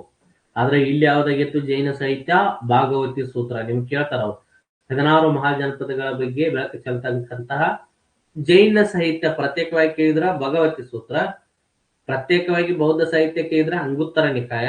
ಒಟ್ಟಾರೆಯಾಗಿ 16 ಮಹಾಜನಪದಗಳ ಬಗ್ಗೆ ಬೆಳಕು ಚೆಲ್ತಕ್ಕಂಥ ಈ ಕೆಳಗಿನ 2 ಮೂಲಾಧಾರಗಳನ್ನ ಅಥವಾ ಸಾಹಿತ್ಯಿಕ ಮೂಲಾಧಾರಗಳನ್ನ ಲಿಟರರಿ ಸೋರ್ಸಸ್ ಅನ್ನ ಗುರುತಿಸಿ ಅಂತ ಕೊಟ್ರ ಅಂಗುತ್ತರ ನಿಕಾಯ ಬೌದ್ಧ ಸಾಹಿತ್ಯದಲ್ಲಿ, ಜೈನ ಸಾಹಿತ್ಯದಲ್ಲಿ ಭಾಗವತಿ ಸೂತ್ರವನ್ನು ನಾವು ಗುರುತಿಸಬಹುದು. ಅದೇ ರೀತಿಯಾಗಿ ವಿವಾಗಸಯಂ ಮತ್ತು ಸೂತ್ರ ಅನ್ನುವಂತಹ ಒಂದು ಕರ್ಮ ಫಲದ ಕುರಿತು ಚರ್ಚೆಗಳನ್ನ ಒಳಗೊಂಡಂತ ಜೈನ ಸಾಹಿತ್ಯವು ಕೂಡ ಏನ್ ಮಾಡ್ತದ? ಮಾಹಿತಿಯನ್ನ ನೀಡ್ತದ. ಇನ್ನು ವಿಶೇಷವಾಗಿ ಭದ್ರಬಾಹು ಚರಿತೆ. ಇದು ಆಚಾರ್ಯ ಭದ್ರಬಾಹುವಿನ ಜೀವನ ಮತ್ತು ಚಂದ್ರಗುಪ್ತ ಮೌರ್ಯನ ಕುರಿತು ಬೆಳಕನ್ನ ಚೆಲ್ಲುವುದು. ಇತಿಹಾಸ ದೃಷ್ಟಿಯಿಂದ ಹೇಮಚಂದ್ರನ ಪರಿಶಿಷ್ಟ ಪರ್ವನ್ ಜೈನ ಸಾಹಿತ್ಯದಲ್ಲಿ ಅತ್ಯಂತ ಮೇರು ಸ್ಥಾನವನ್ನ ಪಡೆದಿರೋದನ್ನ ನಾವು ಕಾಣ್ತೀವಿ. ಯಾಕಂದ್ರೆ ಅಷ್ಟೊಂದು ಐತಿಹಾಸಿಕ ವಿವರಣೆಗಳನ್ನ ಏನ್ ಮಾಡ್ತದಂದ್ರ ಪರಿಶಿಷ್ಟ ಪರ್ವನ್, ಹೇಮಚಂದ್ರನ ಪರಿಶಿಷ್ಟ ಪರ್ವನ್ ನೀಡಿರೋದನ್ನ ನಾವು ಕಾಣ್ತೀವಿ. ಇನ್ನು ನೆಕ್ಸ್ಟ್ ಬರ್ತಕ್ಕಂಥವು ಐತಿಹಾಸಿಕ ಬರವಣಿಗೆಗಳು. ಅಂದ್ರೆ ರಾಜರ ಅಧೀನದಲ್ಲಿ ಯಾವುದೋ ಒಬ್ಬ ಸಾಹಿತಿ ಕಡೆಯಿಂದ ಅಥವಾ ರಾಜರ ಅಧೀನವನ್ನು ಹೊರತುಪಡಿಸಿ ರಚನೆ ಮಾಡಿದ್ದು ಆ ಕಾಲದಲ್ಲಿ ನಡೆದಂತಹ ಘಟನೆಗಳ ಬಗ್ಗೆ ತಮ್ಮ ಬರವಣಿಗೆಗಳ ಮೂಲಕ ಸಮಕಾಲೀನ ಸಾಮಾಜಿಕ, ಆರ್ಥಿಕ, ರಾಜಕೀಯ ಜೀವನಗಳ ಕುರಿತು ಬೆಳಕು ಚೆಲ್ಲಿದಂತಹ ಬರವಣಿಗೆಗಳನ್ನ ನಾವೇನಂತ ಕರಿತೀವಿ ಅಂದ್ರೆ ಐತಿಹಾಸಿಕ ಬರವಣಿಗೆಗಳಂತ ಕರಿತೀವಿ. ಪ್ರಾಚೀನ ಭಾರತದ ಇತಿಹಾಸದಲ್ಲಿ ಯಾವುದೇ ಪಠ್ಯವನ್ನ ಸಂಪೂರ್ಣವಾಗಿ ಐತಿಹಾಸಿಕ ಪಠ್ಯವೆಂದು ಒಪ್ಪಿಕೊಳ್ಳಲಾಗಿಲ್ಲ. ಏಕೆಂದ್ರೆ ಪ್ರತಿಯೊಂದು ಸಾಹಿತ್ಯಿಕ ಮತ್ತು ಧಾರ್ಮಿಕ ವರ್ಣನೆಗಳಲ್ಲಿ ಬರೆಯಲ್ಪಟ್ಟಾವ. ಕೆಲವೊಂದರಲ್ಲಿ ಏನ್ ಮಾಡಿದಾರ? ಐತಿಹಾಸಿಕ ವಿಷಯಗಳನ್ನ ಬಿಡಿ ಬಿಡಿಯಾಗಿ ಕೊಟ್ರ, ಕೆಲವೊಂದರಲ್ಲಿ ಧಾರ್ಮಿಕ ವಿಷಯಗಳನ್ನ ಅದ್ರ ಕೂಡ ಸೇರಿಸಿ ಕೊಟ್ಟಿದ್ದಾರೆ. ಏನ್ ಮಾಡ್ತಾರ? ಕೆಲವೊಂದಿಷ್ಟು ಗ್ರಂಥಕಾರರು ಯಾವತ್ತು ಏನಾಗ್ತದಂದ್ರೆ ತಮ್ಮ ಯಾವ ಆಸ್ಥಾನದ ರಾಜನ ಆಸ್ಥಾನದಲ್ಲಿ ಇರ್ತಾರಲ್ಲ, ಹಾಗಾಗಿ ಆತನ ಕುರಿತು ಏನ್ ಮಾಡ್ತಾರಂದ್ರ ಅವರು ಹೆಚ್ಚಾಗಿ ಬರೆದಿರ್ತಾರ. ಮತ್ತ ಆತನ ಕುರಿತು ಉತ್ಪ್ರೇಕ್ಷೆಗಳನ್ನ ನೀಡಿರ್ತಾರೆ. ಯಾಕಂದ್ರ ಆತನ ಆಸ್ಥಾನದಲ್ಲಿದ್ದು ಆತನ ಅನ್ನವನ್ನ ತಿಂತಿರ್ತಾರ ಅವ್ರು. ಹಾಗಾಗಿ ಆತನ ಕುರಿತು ಆತ ಸೋಲಿ ಗೆಲ್ಲಿ ಅವನನ್ನ ಸೋತರು ಕೂಡ ಎಷ್ಟೋ ಜನ ಗೆದ್ದನ ಅಂತ ಹೇಳಿ ಬರೆದದ್ದನ್ನ ನಾವು ಇತಿಹಾಸದಲ್ಲಿ ಕಂಡಿದ್ದೀವಿ. ಹಾಗಾಗಿ ತಮ್ಮ ರಾಜಾಶ್ರಯ ನೀಡಿದ ರಾಜನ ಕುರಿತು ಏನ್ ಮಾಡ್ತಾರ ಅಂದ್ರೆ ಉತ್ಪ್ರೇಕ್ಷೆಯಿಂದ ಅವರು ರಚಿಸಿದ್ರಿಂದ ಕೆಲವೊಂದಿಷ್ಟು ಐತಿಹಾಸಿಕ ಬರವಣಿಗೆ ಏನಾಗಿದಾವ ಅಂದ್ರ ಪರಿಪೂರ್ಣವಾಗಿ ಅವು ಇದನ್ನ ಹೊಂದಿಲ್ಲ, ಐತಿಹಾಸಿಕ ಬರವಣಿಗೆಗಳ ಸ್ಥಾನವನ್ನ ಹೊಂದಿಲ್ಲ. ಆದ್ರೂ ಕೂಡ ಕೆಲವೊಂದಿಷ್ಟು ಏನಾಗಿದಾವ ಅಂದ್ರ ವಿಷಯಗಳನ್ನ ನಿಖರವಾಗಿ ನೀಡಿದಾವ. ಅವುಗಳಲ್ಲಿ ಮೊದಲನೇದಾಗಿ ಬರ್ತಕ್ಕಂಥದ್ದು ಕೌಟಿಲ್ಯನ ಅರ್ಥಶಾಸ್ತ್ರ, ಕ್ರಿಸ್ತಪೂರ್ವ 4ನೇ ಶತಮಾನದಲ್ಲಿ ರಚಿಸಿದಂತ ಗ್ರಂಥ. ಇದು ಮೂಲ ಆಡಳಿತ ವ್ಯವಸ್ಥೆಗೆ ಸಂಬಂಧಿಸಿದ್ರು ಕೂಡ ಅಂದಿನ ಕಾಲದಲ್ಲಿ ಇರ್ತಕ್ಕಂಥ ಸಾಮಾಜಿಕ ಮತ್ತು ಧಾರ್ಮಿಕ ಜೀವನದ ಕುರಿತು ಏನ್ ಮಾಡ್ತಿತ್ತಂದ್ರ ಬೆಳಕನ್ನ ಚೆಲ್ತದ. ಇದನ್ನ ಏನ್ ಮಾಡ್ತಾರಂದ್ರ ಮೆಕೆವೆಲಿಯ ಪ್ರಿನ್ಸ್ ಕೃತಿಗೆ ಹೋಲಿಸಲಾಗುತ್ತದೆ. ಯಾರ ಕುರಿತು? ಮೆಕೆವೆಲಿಯ ಪ್ರಿನ್ಸ್ ಕೃತಿಗೆ ಹೋಲಿಕೆ ಮಾಡ್ತಾರೆ ಯಾರ? ಇತಿಹಾಸಕಾರರು. ಇದೊಂದು ಮೂರ್ಖತನದ ಕೆಲಸ ಅಂತ ನಾನು ಹೇಳ್ತೇನೆ. ಯಾಕಂದ್ರ ಕೌಟಿಲ್ಯನ ಅರ್ಥಶಾಸ್ತ್ರ ಮೊದಲು ರಚನೆ ಆಗಿದ್ದು ಅಥವಾ ಮೆಕೆವೆಲಿಯ ಪ್ರಿನ್ಸ್ ಮೊದಲು ರಚನೆ ಆಗಿದ್ದು? ಹೋಲಿಕೆ ಮಾಡಿದಾಗ ಕೌಟಿಲ್ಯನ ಅರ್ಥಶಾಸ್ತ್ರನ ಮೊದಲು ರಚನೆ ಆಗಿದ್ದ, ಮೆಕೆವೆಲಿಯ ಪ್ರಿನ್ಸ್ ಗ್ರಂಥ ನಂತರ ರಚನೆ ಆಗಿದ್ದ. ಈ ನಂತರ ಬಂದಿದ್ದನ್ನ ಮೊದಲಿನಿಂದ ಹೋಲಿಕೆ ಮಾಡ್ತಾರ ಹೊರತು ನಂತರ ಬಂದಿದ್ದನ್ನ ಮೊದಲಿಂದಕನ ನಂತರ ಬಂದಿದ್ದನ್ನ ಅದೇನ ಅರ್ಥಶಾಸ್ತ್ರ ರಚನೆ ಆದಾಗ ಮೆಕೆವೆಲಿ ಪ್ರಿನ್ಸ್ ಇರಕ್ಕಿಲ್ಲ. ಮತ್ತ ಅದನ್ನೇಗ ನಾವು ಮೆಕೆವೆಲಿಯ ಪ್ರಿನ್ಸ್ ಗ್ರಂಥಕ್ಕ ಹೋಲಿಸಲಾಗುತ್ತದ. ಭಾರತದ ಪ್ರಿನ್ಸ್ ಗ್ರಂಥ ಅಂತ ಯಾವ್ದನ್ನ ಕರೀತಾರ, ಭಾರತದ ಮೆಕೆವೆಲಿ ಅಂತ ಯಾರನ್ನ ಕರೀತಾರ ಅಂತ ಈ ರೀತಿ ಹೋಲಿಕೆ ಮಾಡ್ತಾರಲ್ಲ, ಇದು ತಪ್ಪು. ಏನೇ ಇರಲಿ ನಿಮ್ಗೆ ಇದ್ದಂತ ವಿಷಯವನ್ನ ಹೇಳಿದೀನಿ. ನೆಕ್ಸ್ಟ್ ಬರ್ತಕ್ಕಂಥದ್ದು ಕಮುಂಡಕನ ನೀತಿ ಸಾರ. ಇದು ಗುಪ್ತರ ರಾಜಪ್ರಭುತ್ವದ ಮೇಲೆ ಬೆಳಕನ್ನ ಚೆಲ್ತದ. ಶುಕ್ರನ ನೀತಿ ಸಾರ ಗುಪ್ತರ ರಾಜಪ್ರಭುತ್ವದ ಮೇಲೆನೆ ಬೆಳಕು ಚೆಲ್ತದ. ಇನ್ನೊಂದು ಸೋಮದೇವ ಸೂರ್ಯ ನೀತಿ ವಾಕ್ಯಾಮೃತ ಅನ್ನುವಂಥದ್ದು ರಾಜ್ಯದ ಯಾಂತ್ರಿಕ ವ್ಯವಸ್ಥೆಯ ಬಗ್ಗೆ ಬೆಳಕನ್ನ ಚೆಲ್ತದ. ಅದೇ ರೀತಿಯಾಗಿ 12ನೇ ಶತಮಾನದ ಕಾಶ್ಮೀರದ ಒಬ್ಬ ಇತಿಹಾಸಕಾರರಾದಂತ ಕಲ್ಹಣ ಅವನು ಬರೆದಂತ ರಾಜತರಂಗಿಣಿಯನ್ನ ಮೊಟ್ಟ ಮೊದಲ ಐತಿಹಾಸಿಕ ಬರವಣಿಗೆ ಎಂದು ಒಪ್ಪಿಕೊಳ್ಳಲಾಗಿದೆ. ನೋಡ್ರಿ, ಇದಕ್ಕಿಂತ ಮೊದಲು ಬಂದಿದ್ದು ಎಲ್ಲ ಐತಿಹಾಸಿಕ ದೃಷ್ಟಿಕೋನವನ್ನ ಹೊಂದಿರ್ಲಿಲ್ಲ. ಅವು ಏನೋ ಒಂದು ಹೇಳಕ್ಕೆ ವಿಷಯ ಹೋಗಿದ್ದು, ಆ ಹೇಳುವಂತ ಸಂದರ್ಭದಾಗ ಅಲ್ಲಿ ಕೆಲವೊಂದಿಷ್ಟು ನಡೆದದ್ದನ್ನ ತಗೊಂಡು ಏನ್ ಮಾಡಿದ್ರು ಅಂದ್ರೆ ಹೇಳಿದ್ರ. ಪ್ರತ್ಯೇಕವಾಗಿ ಐತಿಹಾಸಿಕವಾಗಿ ಬರಿಬೇಕಂತ ಹೇಳಿ ಯಾರು ಮೊದಲಿನ ಗ್ರಂಥಗಳನ್ನ ಬರೆದಿರ್ಲಿಲ್ಲ. ಆದ್ರೆ ಕಲ್ಲಣ ಮೊದಲು ಏನ್ ಮಾಡ್ತಾನಂದ್ರ ಫಸ್ಟ್ ಟೈಮ್ ರಾಜತರಂಗಿಣಿಯನ್ನ ಐತಿಹಾಸಿಕ ದೃಷ್ಟಿಕೋನವನ್ನ ಇಟ್ಕೊಂಡು ಬರೀತಾನ. ಜೊತೆಗೆ ಮೂಲಾಧಾರಗಳನ್ನ ಬಳಸ್ಕೊಂಡು ಬರೆದಂತ ಮೊದಲ ಗ್ರಂಥ ಯಾವ್ದಂದ್ರ ಕಲ್ಹಣನ ರಾಜತರಂಗಿಣಿ ಗ್ರಂಥ.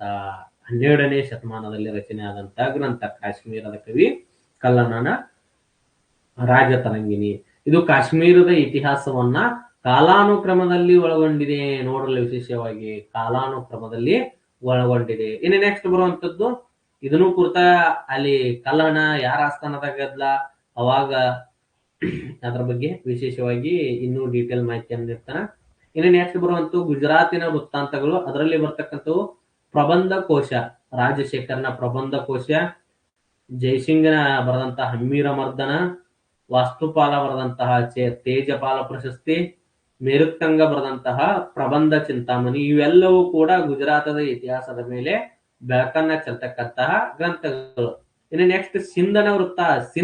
ಸಿಂಧ್ ಪ್ರದೇಶಕ್ಕೆ ಸಂಬಂಧಿಸಿದಂತೆ ಕೆಲವೊಂದಿಷ್ಟು ಗಮನಾರ್ಹ ಪಠ್ಯಗಳು ಬರ್ತಾವ. ಅವೆಲ್ಲವೂ ಚಚನಾಮ, 8ನೇ ಶತಮಾನದಲ್ಲಿ ರಚನೆ ಆದಂತಹ ಚಚನಾಮದಲ್ಲಿ ಏನಾಗ್ತಾವ ಅಂದ್ರೆ ಉಲ್ಲೇಖ ಅಂದಿನ ಕಾಲದ ಸಿಂಧ್ ಪ್ರದೇಶದ ಕುರಿತು ತಿಳಿಸ್ತಾವ. ಅದೇ ರೀತಿಯಾಗಿ ಮಹಮ್ಮದ್ ಬಿನ್ ಕಾಸಿಂನಿಂದ ನೇಮಕಗೊಂಡಂತ ಖಾಜಿ ಇಸ್ಮಾಯಿಲ್ನಾದಂತಹ ವ್ಯಕ್ತಿ ತಾರೀಖ್ ಐ ಸಿಂಧ್ ವಾ ಹಿಂದಿ ಎಂಬ ಕೃತಿಯನ್ನ ಅರೇಬಿಕ್ ಭಾಷೆಯಲ್ಲಿ ಒಯ್ತಾನ.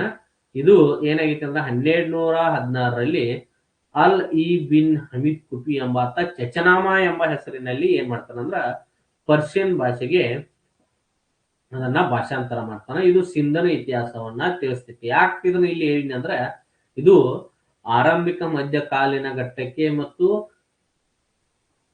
ಪ್ರಾಚೀನ ಭಾರತದ ಇತಿಹಾಸದ ಅಂತ್ಯಕಾಲಕ್ಕೆ ಸಂಬಂಧಿಸಿದ ಕೆಲವೊಂದಿಷ್ಟು ಚಿತ್ರಣಗಳನ್ನ ಏನ್ ಮಾಡ್ತೈತಿ ಅಂದ್ರೆ ನೀಡ್ತೈತಿ. ಹಾಗಾಗಿ ಇಲ್ಲಿ ಇದನ್ನ ಏನ್ ಮಾಡ್ತಾನೆ ಅಂದ್ರ ಕೊಟ್ಟಿದ್ದೇನೆ. ಇನ್ನು ನೆಕ್ಸ್ಟ್ ಅರೆ ಐತಿಹಾಸಿಕ ಪಠ್ಯಗಳು. ಅದರಲ್ಲಿ ಮುಖ್ಯವಾಗಿ ಬರ್ತಕ್ಕಂಥದ್ದು ಒಂದೇದು ಪಾಣಿನಿಯ ಅಷ್ಟಾಧ್ಯಾಯ. ಇದು ಮೂಲತಃ ವ್ಯಾಕರಣ ಗ್ರಂಥವಾಗಿದ್ರೂ ಕೂಡ ಅಂದಿನ ಕಾಲದ ಮೌರ್ಯೋತ್ತರ ಕಾಲದ ರಾಜಕೀಯ ಸ್ಥಿತಿಗಳ ಬಗ್ಗೆ ತಿಳಿಸ್ತದ. ಯಾವುದು? ಪಾಣಿನಿಯ ಅಷ್ಟಾಧ್ಯಾಯ. ಇನ್ನ ಋಷಿ ಗಾರ್ಗಿ ಅವರ ಗಾರ್ಗಿ ಸಂಹಿತೆ ಯುಗ ಪುರಾಣದ ಒಂದು ಮೂಲವಾಗಿದ್ದು ಮೂಲ ಜ್ಯೋತಿಷ್ಯ ಕೃತಿಯಾಗಿದೆ. ಆದ್ರೆ ಇದು ಗ್ರೀಕ್ ಸೀಥಿಯನ್ ಆಕ್ರಮಣಗಳ ಬಗ್ಗೆ ಏನ್ ಮಾಡದೈತೆ ಅಂದ್ರ ಬೆಳಕನ್ನ ಚೆಲ್ಲುತ್ತದೆ. ಯಾವುದು? ಗಾರ್ಗಿ ಸಂಹಿತೆ. ಇನ್ನು ಪತಂಜಲಿಯವರ ಮಹಾಭಾಷ್ಯ ಮೂಲತಃ ಪಾಣಿನಿಯ ಅಷ್ಟಾಧ್ಯಾಯದ ಭಾಷ್ಯವಾಗಿದೆ. ಆದ್ರೆ ಇದು ಅಂದಿನ ಐತಿಹಾಸಿಕ ಘಟನೆಗಳ ಬಗ್ಗೆ ಕುರಿತು ಏನ್ ಮಾಡ್ತೈತಿ ಅಂದ್ರ ಬೆಳಕನ್ನ ಚೆಲ್ಲಿದ್ದನ್ನ ನಾವಿಲ್ಲಿ ಕಾಣ್ತೀವಿ. ಇನ್ನು ನೆಕ್ಸ್ಟ್ ಬರ್ತಕ್ಕಂಥದ್ದು ಕಾಳಿದಾಸರ ಮಾಳವಿಕಾಗ್ನಿಮಿತ್ರ. ಇದೊಂದು ಕಾಳಿದಾಸರ ಮೊದಲ ನಾಟಕ. ಇದು ಶುಂಗ ರಾಜವಂಶ ಮತ್ತು ಶುಂಗರ ಸಮಕಾಲೀನ ಇರ್ತಕ್ಕಂತಹ ರಾಜವಂಶಗಳ ಕುರಿತು ಬೆಳಕನ್ನ ಚೆಲ್ತದ. ಹಾಗಾಗಿ ಇದನ್ನು ರಾಜವಂಶದ ಆಂತರಿಕ ಜೀವನದ ಕನ್ನಡಿ ಅಂತ ಹೇಳಿ ಕರೀತಾರ ನೋಡ್ರಿ. ಯಾವ್ದನ್ನ? ಕಾಳಿದಾಸನ ಮಾಳವಿಕಾಗ್ನಿಮಿತ್ರವನ್ನ. ಅದೇ ರೀತಿಯಾಗಿ ವಿಶಾಖದತ್ತನ ಮುದ್ರಾ ರಾಕ್ಷಸ, ಇದು ಕೂಡ ಮೂಲತಃ ನಾಟಕ ಕೃತಿ. ಆದ್ರೆ ಇಲ್ಲಿ ಚಂದ್ರಗುಪ್ತನ ಮೌರ್ಯನ ಮತ್ತು ಆತ ಚಾಣಕ್ಯನ ಮಾರ್ಗದರ್ಶನದಲ್ಲಿ ನಂದ ಸಾಮ್ರಾಜ್ಯವನ್ನ ಯಾವ ರೀತಿ ಪತನಗೊಳಿಸಿ ತಾನು ಪಟ್ಟಕ್ಕೆ ಬಂದ ಅಥವಾ ತಾನು ಮೌರ್ಯ ಸಾಮ್ರಾಜ್ಯವನ್ನ ಸ್ಥಾಪಿಸಿದ ಅನ್ನೋದರ ಕುರಿತು ತಿಳಿಸ್ತದ. ಇನ್ನು ಜೀವನ ಚರಿತ್ರೆಗಳು. ಈ ಜೀವನ ಚರಿತ್ರೆಗಳು ಬರಹಗಾರರು ತಮ್ಮ ಸಾಹಿತ್ಯ ಕೃತಿಗಳ ವಿಷಯವಾಗಿ ತಮ್ಮ ರಾಜ ಅಥವಾ ಪೋಷಕರ ಜೀವನವನ್ನು ರಚಿಸಿದ್ದು. ಇವು ಕೇವಲ ಅಮೂಲ್ಯವಾದ ಐತಿಹಾಸಿಕ ಮಾಹಿತಿಯನ್ನು ಹೊಂದಿದ್ದರೂ ಅವುಗಳು ನಿಜವಾಗಿ ಇತಿಹಾಸವೆಂದು ಪರಿಗಣಿಸೋದಿಲ್ಲ. ಯಾಕಂದ್ರೆ ಕಾರಣ ಅವರ ಮುಖ್ಯ ವಸ್ತು ರಾಜನ ಜೀವನ ಮತ್ತು ಸಮಯದ ನೈಜ ಚಿತ್ರಣವನ್ನ ನೀಡೋದು, ಜೊತೆಗೆ ಅದನ್ನ ವೈಭವೀಕರಿಸುವುದೇ ಆಗಿದ್ದರಿಂದ ಅವುಗಳನ್ನ ನಾವು ಪ್ರಶಸ್ತಿ ಕಾವ್ಯಗಳು ಅಥವಾ ಶ್ಲೋಕ ಪದ್ಯಗಳು ಅಂತ ಹೇಳಿ ಕರಿತೀವಿ. ಯಾಕಂದ್ರ ರಾಜ ಅಂದ ಏನೈತ್ಲ ಅದನ್ನ ಮಾತ್ರ ಹೇಳ್ತಾರ ಮತ್ತು ರಾಜ್ಯ ಕಳೆದಂತ ಸಮಯದ ಕುರಿತನ ಚಿತ್ರಣ ನೀಡ್ತಾರ. ಜೊತೆಗೆ ಅದನ್ನ ಹೆಂಗ ನೀಡ್ತಾರ ಅಂದ್ರ ಒಂದ್ ಇವತ್ತೊಂದ ನಾಯಿ ಕೊಂದಿದ್ದಂದ್ರೂ ಅದನ್ನ ಹುಲಿ ಕೊಂದವ್ರ ಏನ್ ಮಾಡಿರ್ತಾರ ಅಂದ್ರ ವೈಭವೀಕರಿಸಿರ್ತಾರ. ಯಾಕಂದ್ರ ಅವ್ರಿಗೆ ಹೊಟ್ಟಿಗೆ ಹಾಕ್ತಿರ್ತಾನ, ಅವನ ಆಸ್ಥಾನದಾಗ ಇರ್ತಾರ, ಅವ್ರ ಪೋಷಕ ಇರ್ತಾನ. ಏನಾದ್ರು ನಾಯಿ ಕೊಂದಿದಾತ ಇದ್ದಕ್ಕಿದ್ದಂಗೆ ಬರೋದಂದ್ರ ಅವ್ನ ಹೊಟ್ಟಿ ಕೊಡೋದು ಬಂದ್ ಮಾಡ್ತಾವ. ಏನ್ ಸೌಲಭ್ಯ ಇರ್ತೈತಿ ಆ ಪೋಷಕತ್ವವನ್ನ ಕೊಡೋದಿಲ್ಲ.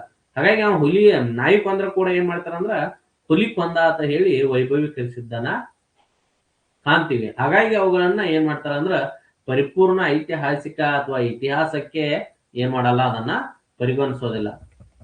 ಕ್ರಿಸ್ತ ಶಕ 620ರಲ್ಲಿ ತನ್ನ ಪೋಷಕ ರಾಜನಾದ ಹರ್ಷವರ್ಧನನ ಜೀವನವನ್ನು ಆಧರಿಸಿ ಬಾಣಭಟ್ಟ ಬರೆದಂತಹ ಹರ್ಷ ಕೃತಿ ಏನಿದೆ ನೋಡಿ, ಹರ್ಷ ಚರಿತ್ರೆ ಅನ್ನುವಂತಹ ಕೃತಿ, ಇದು ಮೊಟ್ಟ ಮೊದಲ ಜೀವನ ಚರಿತ್ರೆ ಕೃತಿಯಾಗೈತಿ. ಯಾವುದು? ಬಾಣಭಟ್ಟ ಬರೆದಂತಹ ಹರ್ಷ ಚರಿತ್ರೆ ಅನ್ನುವಂಥದ್ದು. ಇದನ್ನ ಸಂಸ್ಕೃತದಲ್ಲಿ ಬರೆಯಲಾಗಿದ್ದು 8 ಅಧ್ಯಾಯಗಳನ್ನ ಹೊಂದಿದೆ. ಮೊದಲ 3 ಅಧ್ಯಾಯಗಳಲ್ಲಿ ಬಾಣಭಟ್ಟನ ಆತ್ಮಚರಿತ್ರೆ ಇದ್ರೆ, ಇನ್ನುಳಿದ 5 ಭಾಗಗಳಲ್ಲಿ ಹರ್ಷನ ಜೀವನ ಕಥೆಯನ್ನ ಏನ್ ಮಾಡಲಾಗಿದೆ, ಕೊಡಲಾಗಿದೆ. ಯಾರ ಕಥೆಯನ್ನ? ಹರ್ಷನ ಜೀವನ ಕಥೆಯನ್ನ ಕೊಡಲಾಗಿದೆ. ಜೊತೆಗೆ ಇದು ಹೆಚ್ಚು ಉತ್ಪ್ರೇಕ್ಷೆಯಿಂದ ಕೂಡಿದ್ರು ಕೂಡ ಇದು ನಮಗೆ ಹರ್ಷನ ಕಾಲದ ಆರ್ಥಿಕ ಧಾರ್ಮಿಕ ಆಡಳಿತದ ಬಗ್ಗೆ ತಿಳಿಸ್ತೈತಿ ನೋಡು. ಉತ್ಪ್ರೇಕ್ಷೆಯಿಂದ ಕೂಡೈತಿ, ಅದು ಉತ್ಪ್ರೇಕ್ಷೆಯಿಂದ ಕೂಡಿಲತ್ತ ನಾವ್ ಹೇಳಂಗಿಲ್ಲ. ಆದ್ರೂ ಕೂಡ ಏನ್ ಮಾಡ್ತಿದ್ವಿ ಅಂದ್ರ ಅಂದಿನ ಹರ್ಷನ ಕಾಲದ ಆರ್ಥಿಕ ಧಾರ್ಮಿಕ ಆಡಳಿತದ ಬಗ್ಗೆ ತಿಳಿಸ್ತೈತಿ. ಇನ್ನು ನೆಕ್ಸ್ಟ್ ವಾಕ್ಪತಿ ರಾಜನ ಗೌಡವಾಹೋ ಕೃತಿ. ಇದು ಕನೌಜದ ಚಂದ್ರದೊರೆಯಾದಂತ ಯಶೋವರ್ಮನ ವಿಜಯಗಳ ಕುರಿತು ತಿಳಿಸ್ತಕ್ಕಂತಹ ಒಂದು ಕೃತಿ. ಇದು ಗೌಡ ರಾಜನನ್ನ ಯಶೋವರ್ಮ ಕೊಲ್ಲುವ ಘಟನೆಯನ್ನ ಏನ್ ಮಾಡ್ತೈತಿ ಅಂದ್ರ ಸ್ವವಿಸ್ತಾರವಾಗಿ ತಿಳಿಸಿದಂತ ಕೃತಿ. ಯಾವ್ದಂದ್ರ ಗೌಡವಾಹೋ. ಯಾರನ್ನ? ಗೌಡ ರಾಜನನ್ನ ಯಶೋವರ್ಮ ಕೊಲ್ಲುವ ಘಟನೆಯನ್ನ ಸ್ವವಿವರವಾಗಿ ಗೌಡ ರಾಜ್ಯ ಎಲ್ಲಿ ಬರ್ತಾನ? ಬಂಗಾಳದಾಗ ಬರ್ತಾನ.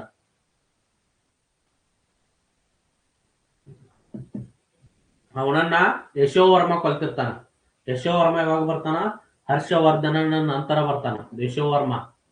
ಆ ಯಶೋವರ್ಮ ಏನ್ ಬರ್ತಾನಲ್ಲ, ಆ ಯಶೋವರ್ಮ ಖಡ್ಗ ವಂಶ ಅಂತ ಬರ್ತಿತ್ತ. ಖಡ್ಗ ವಂಶದಲ್ಲಿ ಬರ್ತಕ್ಕಂತ ಯಶೋವರ್ಮ ಬಂಗಾಳದ ಗೌಡ ರಾಜನನ್ನ ಕೊಲ್ಲುವಂತ ಘಟನೆಯನ್ನ ಸ್ವವಿಸ್ತಾರವಾಗಿ ಗೌಡವಾಹು ಅನ್ನುವಂತ ಕೃತಿ ಏನ್ ಮಾಡತೈತಿ, ಮಾಹಿತಿ ನೀಡ್ತೈತಿ. ಇದು ವಾಕ್ಪತಿ ರಾಜ. ಇನ್ನ ಪದ್ಮಗುಪ್ತ ಪಾರಿಮಾಳ ಬರೆದಂತಹ ನವ ಶಶಾಂಕ ಚರಿತೆ. ಇದು ಮಾಳವದ ಪಾರಮಾರರ ದೊರೆ ವಾಕ್ಪತಿ ಮುಂಜನ ಕುರಿತು ಅಥವಾ ವಾಕ್ಪತಿ ಮುಂಜನ ಜೀವನ ಚರಿತ್ರೆಯನ್ನ ಒಳಗೊಂಡೈತಿ. ಬರೆದವರು ಯಾರು? ಪದ್ಮಗುಪ್ತ ಪಾರಿಮಾಳ. ಆತ ಬರೆದಂತ ಕೃತಿ ನವ ಶಶಾಂಕ ಚರಿತೆ. ಯಾರ ಕುರಿತು ಮಾಹಿತಿ ನೀಡ್ತೈತಿ? ಮಾಳವದ ಪಾರಮಾರದರೆ ವಾಕ್ಪತಿ ಮುಂಜನ ಕುರಿತು. ಇನ್ನ ಬಲ್ಲಾಳ ಬರೆದಂತಹ ಭೋಜನ ಪ್ರಬಂಧ. ಈ ಕೃತಿಯು ಮಾಳದ ಪಾರಮಾರದೊರೆ ಭೋಜನ ಕುರಿತು ತಿಳಿಸ್ತಕ್ಕಂತ ಒಂದು ಜೀವನ ಚರಿತ್ರೆಯಾಗಿದೆ, ಬಲ್ಲಾಳ ಬರೆದಂತದ್ದು. ಇನ್ನೊಂದು ಬಿಲ್ಹಣ ಅನ್ನುವಂತ ಕಾಶ್ಮೀರ ಕವಿ ಬರೀತಾನ, ಇದನ್ನ ವಿಕ್ರಮಾಂಕ ದೇವ ಚರಿತೆ, ಇದು ಕಲ್ಯಾಣ ಚಾಲುಕ್ಯರ 6ನೇ ವಿಕ್ರಮಾದಿತ್ಯನ ಕುರಿತು ಬರೆದಂತಹ ಜೀವನ ಚರಿತ್ರೆಯಾಗಿದೆ. ಬರೆದವನು ಯಾರು? ಬಿಲ್ಹಣ, ಕಾಶ್ಮೀರದ ಕವಿ. ಈತ ಇನ್ನೊಂದು ಗ್ರಂಥ ಬರೀತಾನ, ನ್ಯಾಯಿಕ ಗ್ರಂಥ ಮಿತಾಕ್ಷರ ಸಂಹಿತೆ ಅನ್ನೋದನ್ನ ಬರೆದನ್ನ ಕಾಣ್ತೀವಿ. ಇನ್ನ ಸಂಧ್ಯಾಕರ ನಂದಿ ಅನ್ನುವಂಥವನು ರಾಮಚರಿತ ಅನ್ನುವಂತ ಕೃತಿ ಬರೀತಾನ. ಇದು ಪಾಲರ ಇತಿಹಾಸದ ಕುರಿತು ಬೆಳಕನ್ನ ಚಲ್ತೈತಿ. ಪಾಲ ಇತಿಹಾಸದಲ್ಲಿ ಬಂದಂತಹ ರಾಜರ ಸಂತತಿಯ ಕುರಿತು ತಿಳಿಸ್ತದ. ಯಾರು ಬರೆದದ್ದು? ಸಂಧ್ಯಾಕರ ನಂದಿ. ಯಾವ ಗ್ರಂಥ? ರಾಮಪಾಲ ಚರಿತ. ಈತ ತನ್ನನ್ನು ತಾನು ಕಲಿಯುಗದ ವಾಲ್ಮೀಕಿ ಎಂದು ಕರೆದುಕೊಂಡಿದ್ದಾನೆ. ನೋಡ್ರಿ, ಯಾರ? ಸಂಧ್ಯಾಕರ ನಂದಿ. ಈ ಕೃತಿಯನ್ನ ಅಸಾಧಾರಣ ಶೈಲಿಯಲ್ಲಿ ರಚಿಸಿದ್ದು ಇದು ರಾಮಾಯಣದ ರಾಮನನ್ನು ಮತ್ತು ಪಾಲರಾಜ ರಾಮಪಾಲನನ್ನು ಏಕಕಾಲದಲ್ಲಿ ನಿರೂಪಿಸುತ್ತದೆ. ಇಂತಹ ಕೃತಿಯನ್ನ ದ್ವ್ಯಶ್ರಯ ಕಾವ್ಯ ಅಥವಾ ದ್ವಿತೀ ಕಾವ್ಯಗಳ ಅಂತ ಹೇಳಿ ನಾವು ಇತಿಹಾಸದಲ್ಲಿ ಗುರುತಿಸ್ತೀವಿ. ಎಟ್ ಅ ಟೈಮ್ ಎರಡು ಕಡೆ ನಡೀತಿರ್ತೈತಿ ಘಟನೆ. ಇತ್ತ ರಾಮಾಯಣದಲ್ಲಿ ರಾಮನ ಕಥೆಯನ್ನು ಹೇಳ್ತಿರ್ತಾನ, ಇತ್ತ ಪಾಲರ ರಾಮಪಾಲನ ಕಥೆಯನ್ನು ಕುರಿತು ಎರಡನ್ನು ಸಬ್ ಮರ್ಜ್ ಆಗಿ ಏನ್ ಮಾಡ್ತಿರ್ತಾನ ಅಂದ್ರ ನಡ್ಸ್ಕೊಂಡು ಹೋಗ್ತಕ್ಕಂತಹ ಕಾವ್ಯ. ಇದನ್ನ ದ್ವಿತೀ ಕಾವ್ಯ ಅಂತ ಹೇಳಿ ಕರಿತಾವ ಮತ್ತು ದ್ವ್ಯಶ್ರಯ ಕಾವ್ಯ ಅಂತಾನು ಕರೀತಾರ. ಯಾವ್ಯಾವ್ದ? ಸಂಧ್ಯಾಕರ ನಂದಿ ಬರೆದಂತಹ ರಾಮಚರಿತ ಅನ್ನುವಂತಹ ಗ್ರಂಥ. ಇನ್ನ ಹೇಮಚಂದ್ರ ಸಂಸ್ಕೃತ ಮತ್ತು ಪ್ರಾಕೃತ ಮಿಶ್ರಿತ ಭಾಷೆಯಲ್ಲಿ ಬರೀತಾನ. ಕುಮಾರಪಾಲನ ಅಥವಾ ಕುಮಾರಪಾಲ ಕೃತಿ, ಇದು ಸೋಲಂಕಿ ದೊರೆ ಕುಮಾರಪಾಲನ ಜೀವನ ಚರಿತ್ರೆಯಾಗಿ ಗುರುತಿಸಿಕೊಂಡೈತಿ. ಇದು ಕೂಡ ಸೇಮ್ ಹೆಂಗ್ ಸಂಧ್ಯಾಕರ ನಂದಿ ಬರ್ದಲ್ಲ ದ್ವಿತೀ ಕಾವ್ಯ, ಅದೇ ರೀತಿ ಇದು ದ್ವಿತೀ ಕಾವ್ಯ ಆಗಿದ್ದು ಏಕಕಾಲದಲ್ಲಿ ಕುಮಾರಪಾಲನ ಕಥೆಯನ್ನು ಮತ್ತು ಸಂಸ್ಕೃತದಲ್ಲಿ ಹಾಗೂ ವಿಧಿ ವ್ಯಾಕರಣಗಳನ್ನು ಅದರ ನಿಯಮಗಳನ್ನು ಪ್ರಾಕೃತದಲ್ಲಿ ಏನ್ ಮಾಡ್ತಾನಂದ್ರ ಕುಮಾರಪಾಲನ ಕಥೆಯನ್ನ ಸಂಸ್ಕೃತದಲ್ಲಿ, ವ್ಯಾಕರಣದ ನಿಯಮಾವಳಿಗಳನ್ನ ಪ್ರಾಕೃತದಲ್ಲಿ, ಎರಡನ್ನೂ ಆ ವ್ಯಕ್ತಿಯ ಜೀವನಕ್ಕೆ ಹೋಲಿಕೆ ಮಾಡ್ಕೊಂಡು ಏನ್ ಮಾಡ್ತಿರ್ತಾನ ಅಂದ್ರೆ ತಿಳಿಸ್ತಾನ. ಇನ್ನ ಜಯಸಿಂಗ ಸೂರಿಯ ಕುಮಾರಪಾಲ ಭೂಪಾಲ ಚರಿತೆ ಅನ್ನುವಂಥದ್ದು ಒಂದು ಗ್ರಂಥ ಬರ್ತದ. ಇದು ಅನಿಲವಾಡದ ಚಾಲುಕ್ಯ ಸೋಲಂಕಿ ಅರಸ ಕುಮಾರಪಾಲನ ಕುರಿತು ತಿಳಿಸ್ತೈತಿ. ಯಾರು ಬರ್ದಾರ? ಜಯಸಿಂಗ ಸೂರಿ ಕುಮಾರಪಾಲ ಭೂಪಾಲ ಚರಿತೆ. ಇನ್ನು ಚಾಂದ್ ಬರ್ದಾಯಿ ಬರೆದಂತಹ ಪೃಥ್ವಿರಾಜ್ ಚೌಹಾಣನ ಆಸ್ಥಾನದ ಕವಿಯೂ ಆಗಿರ್ತಕ್ಕಂಥ ಚಾಂದ್ ಬರ್ದಾಯಿ ಪೃಥ್ವಿರಾಜ್ ರಾಸೋ ಅನ್ನುವಂತ ಕೃತಿಯನ್ನ ಹಿಂದಿ ಭಾಷೆಯಲ್ಲಿ ಬರೀತಾನ. ಇದು ಹಿಂದಿ ಭಾಷೆಯ ಮೊದಲ ಮಹಾಕಾವ್ಯವಾಗಿ ಗುರುತಿಸಿಕೊಳ್ತದ. ಇದು ಪೃಥ್ವಿರಾಜನ ಜೀವನ ಹಾಗೂ ಮಹಮ್ಮದ್ ಗೋರಿಯೊಂದಿಗೆ ಆತನ ಹೋರಾಟದ ಕುರಿತು ಮಾಹಿತಿಯನ್ನ ನೀಡ್ತದ. ಯಾವುದು? ಪೃಥ್ವಿರಾಜ್ ರಾಸೋ. ಬರ್ದವನು ಚಾಂದ್ ಬರ್ದಾಯಿ. ಇನ್ನ ಜಯನಕ ಅಂತ ಬರ್ತಾನ, ಈತ ಪೃಥ್ವಿರಾಜ ವಿಜಯ ಅಂತ ಬರ್ತಾನ. ಇದು ಪೃಥ್ವಿರಾಜನ ಹೋರಾಟಗಳ ಕುರಿತು ತಿಳಿಸ್ತದ. ಇನ್ನೊಂದು ಜಯಚಂದ್ರನ ಹಮ್ಮೀರ ಕಾವ್ಯ ಅಂತ ಬರ್ತೈತಿ. ಇದು ಚೌಹಾಣ ದೊರೆ ಹಮ್ಮೀರ ದೇವನ ಕುರಿತು ತಿಳಿಸ್ತೈತಿ. ಇನ್ನ ರಾಜನಾಥ ಬರೆದಂತಹ ಅಚ್ಯುತ ರಾಜ್ಯಾಭಿರಯಂ ಅನ್ನುವಂಥದ್ದು, ಇದು ವಿಜಯನಗರದ ತುಳುವ ಅರಸ ಅಚ್ಯುತ ರಾಯನ ಕುರಿತು ತಿಳಿಸ್ತದ. ಇಷ್ಟೆಲ್ಲ ಇವು ಏನಾಗ್ತಾವ ಅಂದ್ರ ಜೀವನ ಚರಿತ್ರೆ ಅಥವಾ ರಾಜರ ಕುರಿತು ಅವರ ಆಸ್ಥಾನದ ಕವಿಗಳು ಬರೆದಂತಹ ಐತಿಹಾಸಿಕ ಘಟನೆಗಳು ಅಥವಾ ಐತಿಹಾಸಿಕ ದಾಖಲೆಗಳು ಅಂತೇಳಿ ಕರಿತೇವೆ. ಇಷ್ಟೊಂದು ಇವತ್ತಿನ ಕ್ಲಾಸ್ ನಲ್ಲಿ ಹೇಳ್ತೀನಿ. ಇನ್ನು ನಾಳಿನ ಕ್ಲಾಸ್ ನಲ್ಲಿ ಏನ್ ಮಾಡೋಣ ಅಂದ್ರ ವಿದೇಶಿ ಸಾಹಿತ್ಯವನ್ನ ಏನ್ ಮಾಡೋಣ, ಚರ್ಚೆ ಮಾಡೋಣ. ಏನಾದ್ರೂ ಡೌಟ್ಸ್ ಇದ್ರೆ ಇಲ್ಲಿ ಕಮೆಂಟ್ಸ್ ಬಾಕ್ಸ್ ಅಲ್ಲಿ ಹಾಕ್ಬಹುದು. ಇದರ ಕುರಿತು ಏನಾದ್ರೂ ಡೌಟ್ಸ್ ಇದ್ರೆ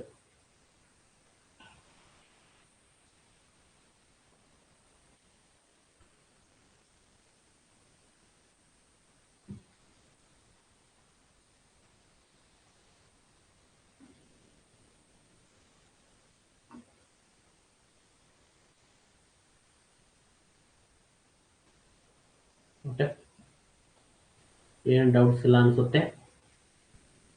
ಇವತ್ತಿನ ಕ್ಲಾಸನ್ನ ಕ್ಲೋಸ್ ಮಾಡೋಣ. PDF ಕೊನೆ ಕೊಡ್ತೀನಿ, ಎಲ್ಲ ಕ್ಲಾಸ್ ಮುಗಿಲಿ. ಎನ್ಸೆಂಟ್ ಮುಗಿದ ಮೇಲೆ ಕೊಡ್ತೀನಿ. ಅಲ್ಲಿವರೆಗೂ ಕ್ಲಾಸ್ ನೋಡಿ ನಿಮಗೆ ಇದು ಮತ್ತೆ ನೋಡೋದಕ್ಕೂ ಸಿಗುತ್ತೆ.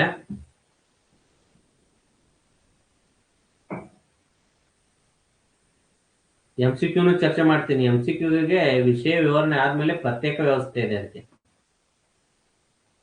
ಆಯಾ ಟಾಪಿಕ್ ಮೇಲೆ ಬಂದಂತಹ ಕ್ವಶನ್ಸ್ ಗಳನ್ನ, ಬರ್ತಕ್ಕಂತ ಕ್ವಶನ್ಸ್ ಗಳನ್ನ ನಿಮಗೆ ಚರ್ಚೆ ಮಾಡ್ತೀನಿ MCQದು.